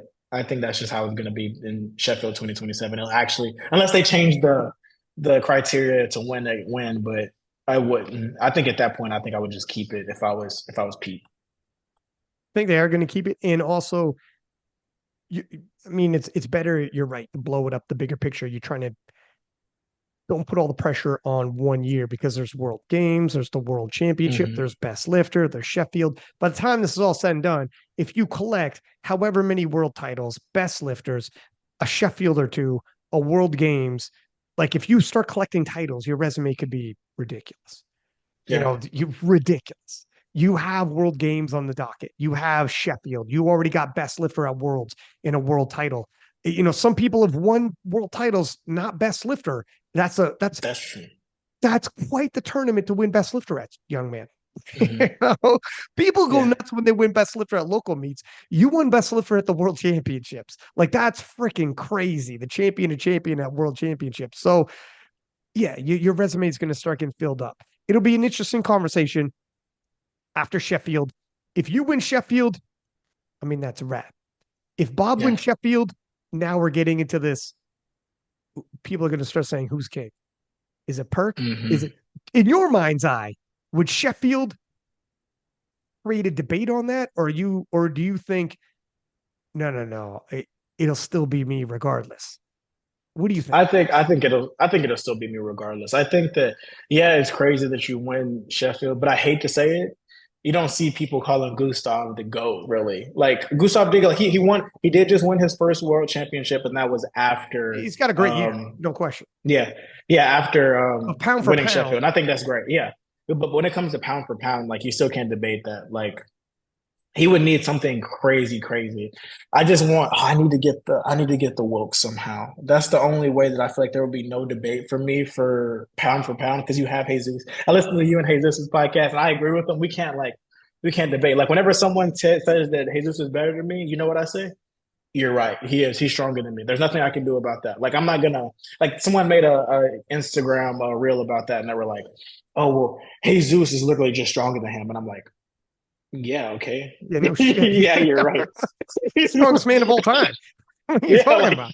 You think I'm gonna argue with, like, people don't understand. Me and Jesus are like we're cool with each other. We're close. I'm not gonna take anything away from him. Like, not at all. Like, there's no chance in no world that I do. So always kudos to him. I think he's great. He's a great person, great guy. We've talked in DMs a lot of times. We still haven't lifted together, which we live only 2 hours away from each other. In the US, that's super close. Like, that's like, actually, now that me and my fiance have moved, we live like an hour and a half.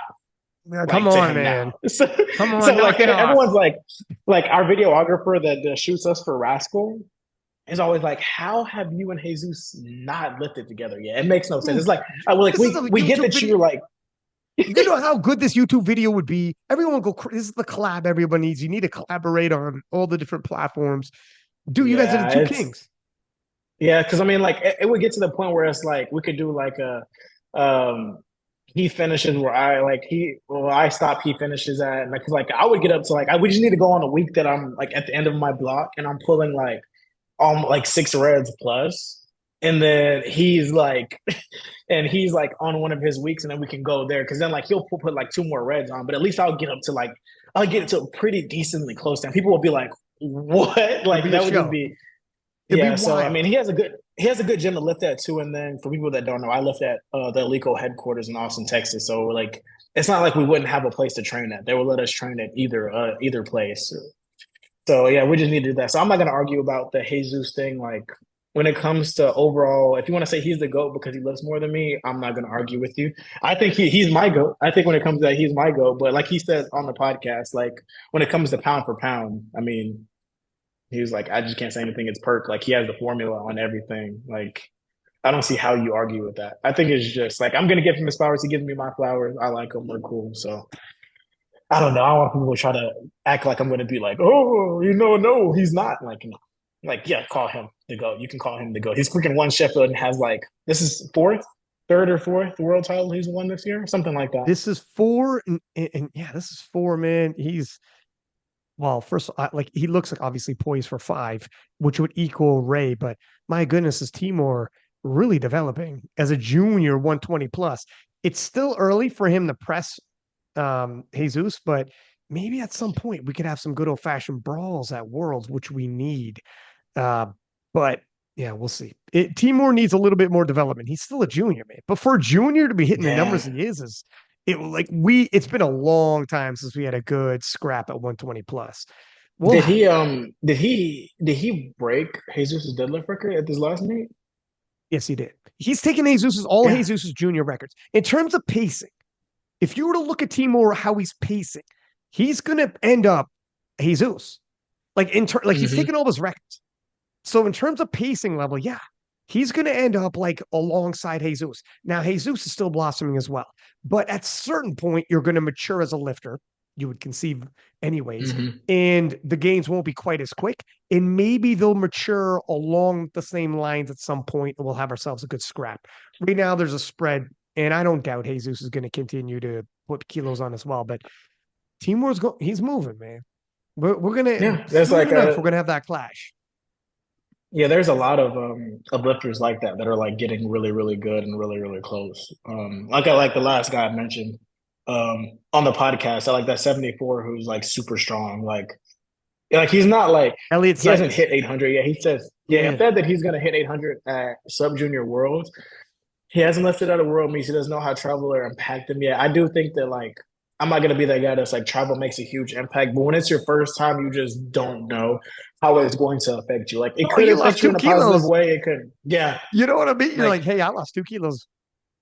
yeah, like you just don't know. And then he hasn't been with that stricter judging. I will say that. Like the traveling might not affect them, but fast paced meet, different judging, um, another coach coaching you. Maybe it's not your coach. You still have this world team coach trying to make sure you hit a good total as well.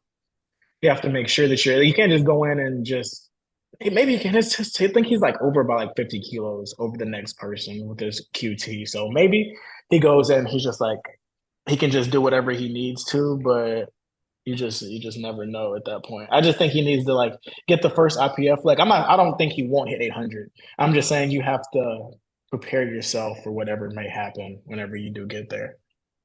He's an But exciting. yeah, you got people like that. It's crazy. Yeah, he's a crazy squat man. He's about to take my junior world record squat as a sub junior. So That's insane. I mean, Yeah. yeah, that's really good. Yeah, as a sub junior is wild because I think he's like 17. He's not like or like he's 18, so it counts as sub junior, not right. Isn't that how it works for a junior? Juniors it starts at 19, right? Dude, it goes up to 18, but a Yeah. 18-year-old, a teenager, 74, talking about 800. This is insane, man. This is when the Open was Hmm. chasing 800. And now we have teenagers being like, yeah, I think I'm going to go for 800. It's crazy. And he, amongst those, now, here's the thing people started saying, be careful when you start overhyping sub juniors. Hmm. Hamza just retired from, which is fucking crazy. And I was all over this kid thinking like he was destroying lifts. He was the future. He was so Hmm. confident on. Do you remember him hitting his lifts and then doing the he was so Yeah. confident out there, brushing off his shoulder like I'm coming. I'm unstoppable. And he just announced he's 18 years old and he's like, yeah, I'm good. I think I'm retired. Thanks. I got other things I want to do. Now he said he might come back in a year or two, which is like, what are we talking? What a year? That's not even a retirement, man. That's you know what I mean? Yeah. That's nothing. So if he does come back, we'll see. But god damn, at 18, Yeah, and, like Elliot, he's made some bold claims. I wouldn't have been that bold. I mean, I guess I kind of was, but not at 18 though, because of course I wasn't that. I wasn't even lifting raw at 18 years old. So I mean, like, eh. But no, yeah, it's like whenever he says something, I'm like, okay, Like we'll see. Like I just show me. I don't doubt you, Yeah. but I need to see it. Like let me see what's going on. Because as soon as he starts hitting 800, best believe I'm over here. I got 900. Don't think I'm just gonna let you like my dad used to say. I spank kids. Don't think I won't teach you a little lesson. I, I'll put my daddy shirt on and I'm gonna start spanking kids, man. Take it easy. Yeah, like Take it easy. no, yeah, but he knows his logic. He's a cool kid. I follow him. He's talked to me, asked me for some tips. Like I'm the one who told him like he can't be pushing hard numbers like just the whole prep. Like you have to like build yourself up. You can't just go in and just keep going balls to the walls each week. And I feel like if he would have kept doing that, he probably would have gotten injured. And I don't want to see someone who has so much potential get injured. Like I'm not going to be that guy that's like, oh, I hope this kid doesn't catch me. Like I want you to get stronger because that pushes me to get stronger. I always tell people that. People are always like, haha, like I'm a catcher, I'm gonna get close to you. I'm like, by all means, brother, come on. Like let's see what happens. You push me, I'm gonna push you, and that's just how it's gonna be. So I don't pray on anyone's downfall. No one's downfall. I've talked to him in DMs and he makes bold claims, but like again, you know how I feel about this. You should. Look, we're talking about him on the King List podcast. Mm-hmm.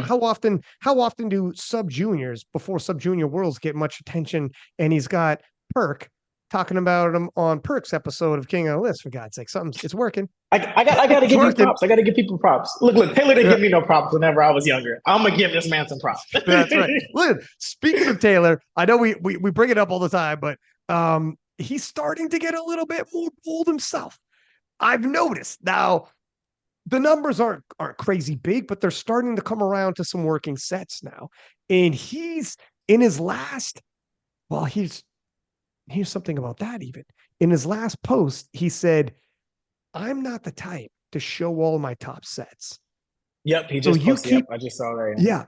And so we said, so you keep guessing, but I am inevitable. And I was like, oh shit, he's going to talk like, you know, the Taylor that we remember. And if he becomes that Taylor, we'll have some fun in the 74s. And you'll have the big showdown that you wanted. The world will have a showdown that they wanted. Where that happens, whatever the heck, we'll see. But what is your impression from what you've seen? He's moving more weights. It's you know, their volume sets. You can't read too much, but the swagger seems to be coming back a little bit. I don't know. What do you think? I'm glad he's getting that like that boastful and that confidence back. I love like giving the banter back and forth to him. We actually said we really don't talk in the DMs like that at all. I think I've said that, but I posted the like I keep copying his road to 500 thing, and I was just like, I'm just trying to get the interaction, to be honest. He was like, me too. He was like, keep it going. That's the last thing we said to each other. Really? So like, yeah. So like every once in a while, like today on that post, exactly, I put like a GIF of Michael Scott making a face like, ooh, and then he put like another scene from The Office of like Michael Scott doing parkour and stuff like that.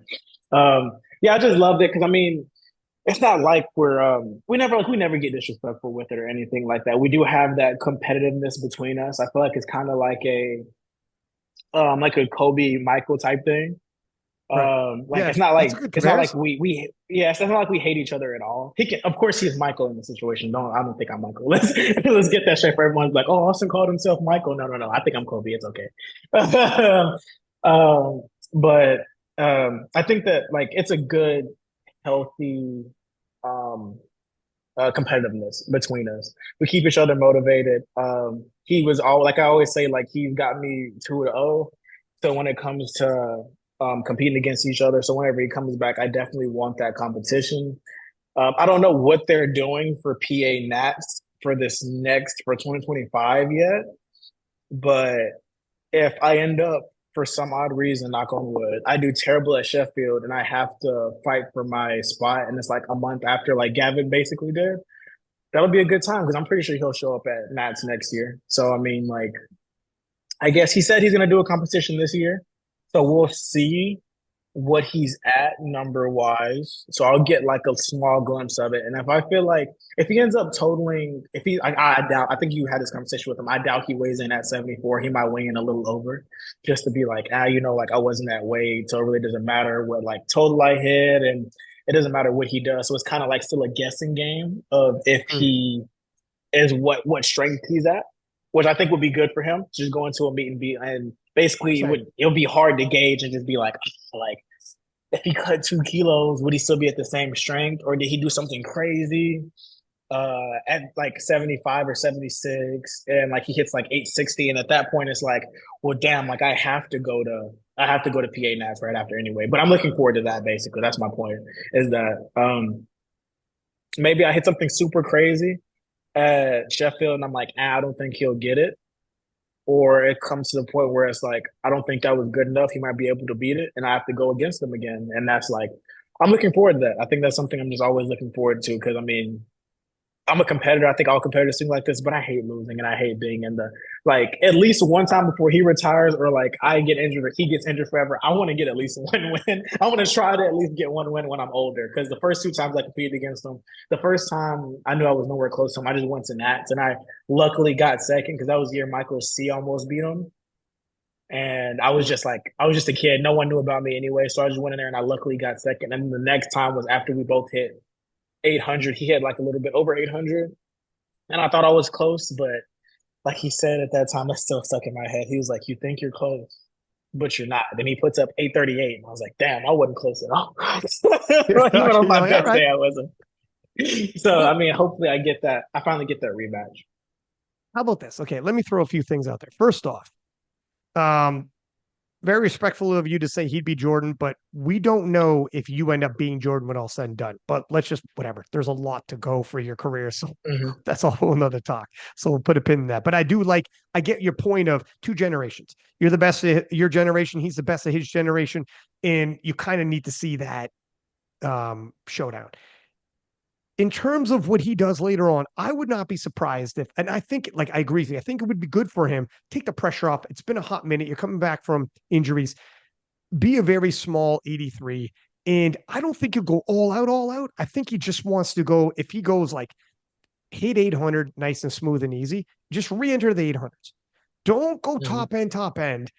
Hit 800 at a bit of a body weight and then be like, okay, now you guys have to gauge how much more do I actually have. But I'm back into the 800s and let's see what happens. And let me throw this out there for you. So Taylor in his 100% prime on the day of his life did 838.5. Gave away about 5 kilos on that bench press when he beat the command. That'll haunt him. Let's put him on the best day of his life. What is it? Jesus, embarrassing the math. I can't do off the top of my head that quickly. 843.25 then. Okay. Is prime. Peak Taylor, 843.5 is probably his top end, right? So even no matter what happens at Sheffield, even if you do amazing at Sheffield and do like 865 or whatever the heck, would it be worth it for you to pull a Gavin, look what freaking Jurins did a week later at Silent Worker, Penna, like there's a lot of examples. Would it be worth it for you to show up at PE Nats and say, you know what? I don't think I need 865 for a 35-year-old Taylor. I think if Taylor comes back to 100% of his prime, that's amazing. And that's around 843.5. Now that's fucking crazy. But you might be able to turn around a month later and do 845 and you will get that. Would that be worth it to you to be like, you know what? Maybe no matter what, I come back in a month and we sort this out. And I think everybody will tune in. It'll be bonkers. And I don't know if you need 865 to beat 35-year-old Taylor. If Taylor ends up being around that, my God. But I think at best, Taylor will return to his prime numbers, which is amazing. And you could probably meet prime numbers a month later, I would think. But I don't know. I'm just throwing this out there as a fan and for yourself in terms of checking boxes, world games, world title, best lifter, Sheffield and Taylor. I'm just saying, if you don't, I don't freaking know what the future is. Like, I don't know. Yeah. I think I hate to speak out of turn, but I don't know if Joe would let me, or want me to. because like it would be like so many meets and it would be so close because if they keep PA the same spot, that's only like 2 months or 3 months before Worlds if they don't move Worlds because I'm pretty sure they won't move Worlds. Mm. He probably would be like, no, that's not smart. I don't care. I'm still doing it. If you listen to the show, I'm sorry, but I'm still gonna do it. So he might as well I just. was gonna say, I would do it no dog, matter what. Taylor will be on the podcast and be like, my man's dodging me. I'm telling you. No, yeah. I'm not dodging that. Like, no, I would go. There's no chance that I don't go. Like, everyone probably would tell me it's not worth it, don't go, but I would still go. And then if it comes down to it, and if I would have to push it too much, and I think it would hurt the body, then I would pull back if I need to pull back, and I would just have to take that L again because I put myself like, I'm gonna own that decision that I made, but. 100%, I would do it. There's no reason not to do it. Like I need at least one shot at it. I need it. So I remember there was a Western movie and there's a freaking gunfighter. Two guys who were gunfighters. Okay. The one guy pulled off a massive bank robbery, is about to take off, leave town, and live the rest of his life with the new loot he had. But this one guy who was his arch rival and had taken out a couple of his guys was back in town. And all the heat was in that town because he just fucking robbed the bank in there. And the one guy tells him, I know you don't care. You got the loot of your life. I know it doesn't matter to you. But fucking Henry, big bad Henry's back in town. I know you don't give a fuck and you're gonna write off, man. I know, but I'm just letting you know, like he pulled in. And the guy sat there on his fucking horse for a minute. And then he said, fuck it. Turn that horse around and roll back into town. I'm not gonna tell you how the story ends, but he went in for that shootout. yeah, You know what I'm saying? He went in for that shootout, man. Against I just don't see. I just in my head, I just don't see why not. In my head, I just can't conceive why not. Penna Like and them are like, dog, that's a late schedule for us. But not yeah, I was everybody's like, Penna though. But not everybody's Penna though. I'm just like, or no, like I've done that before in college though. Like whenever we had like collegiate nationals, equipped nationals would be a month after, and then I turned around and did it. But I haven't done that since college, though. Like my body's been through a lot since then. That was like oh yeah, my freshman year that's of fair. college. That was my freshman year. So I was like 18, 19 when I did it.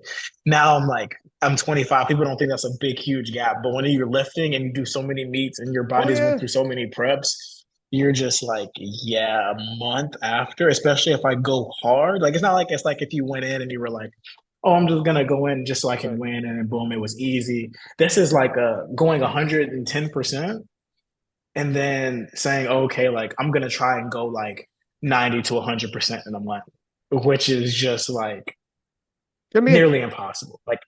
and Like people you can do it, have people can do it, but in your body, if people don't know, you've had massive injuries, and to your point, you're mhm, 25, but it's not the age, it's the wear and tear on the body. And you have had mhm. you had injuries so that plagued you forever, and then you got around them. So look, Yeah, end of the day, whatever. I'm going to support whatever decision you make. If you're like, hey, dog, thought about it, but after Sheffield, my body's like, not a good idea. It is what it is, man. I mean, who's going to fault you? Do you plan though doing worlds and world games? okay, so I was listening to I think your podcast about that. I don't know. It depends on what they do with Sheffield invites. Like if I can sneak in and maybe get some insider info from someone, which I won't spread, of course, because it's insider info. I need to know if they're gonna do the same way they always do invites, and it's like, all right, well, if you win your weight class, you get your invite. If you hit 95% of the world record and you win your weight class at Worlds, um then you get the Sheffield invite.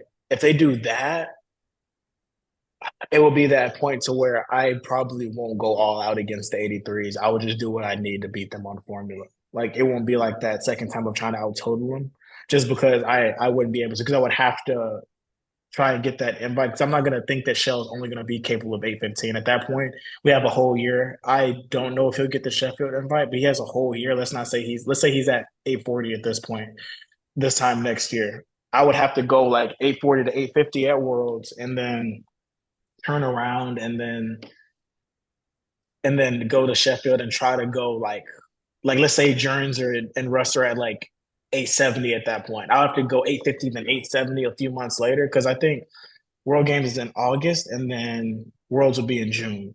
So that's only like a 2 month spread, bro. And that's a hard, especially after going, especially if I do PA Nats too. So let's say I do Sheffield, PA Nats, Worlds, and then World Games. That's 4 meets within the first half of the year, basically, dude. Like, But by the time I get to that last meet, but my man, think about this. Think about what you will accomplish by August with Sheffield, then Taylor, then Worlds all over again, possibly Best Lifter again, and then World Games, and possibly they just win that on because GL points just like same as Worlds. Think about what your resume is by August. Think about, and you don't have to total up people, whatever. Maybe you do though. Who the fuck knows? You show up that day and you're like, oh my god, I'm on one today. This is you're gonna see some magic happen today. Matt Gary, get the fuck out of my way, kid. We are going. We are going. You're not dacking me up in that world, bro. What's that? yeah. That's a crazy. That's also another reason why we're me and my fiance are pushing like our wedding to 2026 because there's just so much to go. Like it would have been 2025. It would have been this year. I mean, it would have been next year. But like I have so many meets to do, and I'm so sorry. I know she probably won't listen to this, but so sorry. No, come on, man. I have so many. I'm trying to make the money. Come on, man. I'm trying to make the money. It's history, babe. You can't. Come on. The whole world will turn against her if she's like, no, I'm sorry. I got to pull him out of Sheffield because we got to get married. The entire powerlifting community will petition for your wedding to be moved. She's not having it. She's like, all right, fine. Yeah, it's yeah. So that's when we're having it because we have all these meets in between because it's a possible 4-meet year, 3-meet year for sure. So we'll just see. I do want to do both. I do want to do World Games, but I just hope it's easier for the Sheffield invites. I hope they do it differently. Hopefully, like, they hold off for World Games somehow. I don't know how they would do it, how they plan to do it, but it would be nice if they did. Because if it comes down to it, and it's like I know I heard some people might skip Worlds and just do World. So Jesus Games. was thinking about it, but I don't. Jesus, man. Yeah, that's what it's like. It's like, so do you bank on like you just skip Worlds and hope you get a wild card spot? But then there's only 2 wild card spots at that point. Like, or do you like at Sheffield this year you try to push it to where, which I think is probably impossible for anyone to do, but push it to where it's impossible to hit that, like make it like Sergey Fedosenko and a Waskar situation where try to put it so far out of reach that person it's nearly impossible to hit 95% of the world record. So like people could win, but not close enough. But that's that's so hard. Like, what would that have to be for each weight class though? Like, like what would I have to hit to make it to where 95% of anything? Let's see. I'm gonna put something crazy in 860. Dude, that's literally impossible. What's 95% of 860? 774. Oh shit. Yeah, Shell is like, yeah, go ahead, rest on that. See what happens. Yeah, exactly, right? Like I would be like okay. 900. Yeah, 810. 810 is if I hit 900, dude. Like it's literally impossible for you to like do something like that. So I guess it would just be like everyone just has to do both, which I feel like will suck for people that come and want to watch World Games, or like for the IPF, it's like, oh, our lifters are gonna go crazy at World Games. You should come see us. Like, there's no way your lifters are gonna go crazy at Worlds to fight for a spot for Sheffield, and then a couple months later expect to just hit crazy PRs this next time. It'll be just like all right, go in and try to do as best as you can for good lift points. Like that's all it's gonna be. It depends, man. Because I'm telling you, Jurins, Penna, even Petrie lit up Silent Worker like 2 weeks later. You never know. Petrie hit a crazy squat at Silent Worker. I don't know. Like, I don't know. When you get there in China, and It's World Games. The lights are on. Who knows how this works out?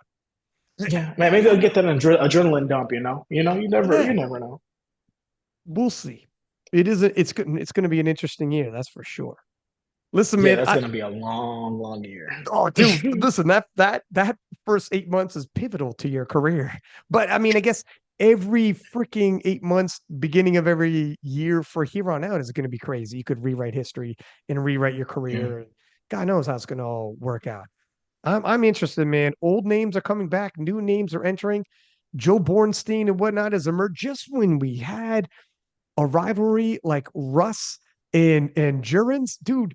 Joe Bornstein emerges. The 83s are the hottest shit right now. And then, Yeah. you know what I mean? Things can happen real quick, which for a while there was kind of like Russ was winning by around 20 Mhm. kilos.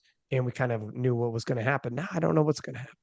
And that can happen Yep. in any weight class, my friend. Yeah. We'll see what happens when you get out chubby and enter the 83s. Hey, But that's what I'm saying. Hey, look, throw me in the mix, man. Throw me in the mix. Let's go. Let me just eat a cheeseburger before I compete, and then we'll be chilling. we'll see. We'll see. Well, listen, man, thank you for hopping on the podcast, my dude. Always a pleasure. We got to do this again. Keep in touch. I'm glad we did like a little mini. I'm glad Raleigh finished and we could talk about it a little bit on this podcast. That was perfect timing. You even get a Yeah, live it was a update. good day. Perfect Yeah, right. timing, We're man. just like I was just dropped down. I was like, oh my god, this man just hit 860. We Like, both came on. We both came on like we're watching Raleigh. Timing, whatever we're gonna do is we're like, let's talk about Raleigh when it's done because we were both watching it leading yeah, into this podcast. But anyways, man, much appreciated. Keep in touch. And for everybody listening, as per usual, please do subscribe, give us high ratings. And until next time, six pack Lapadat, six up, and we are up.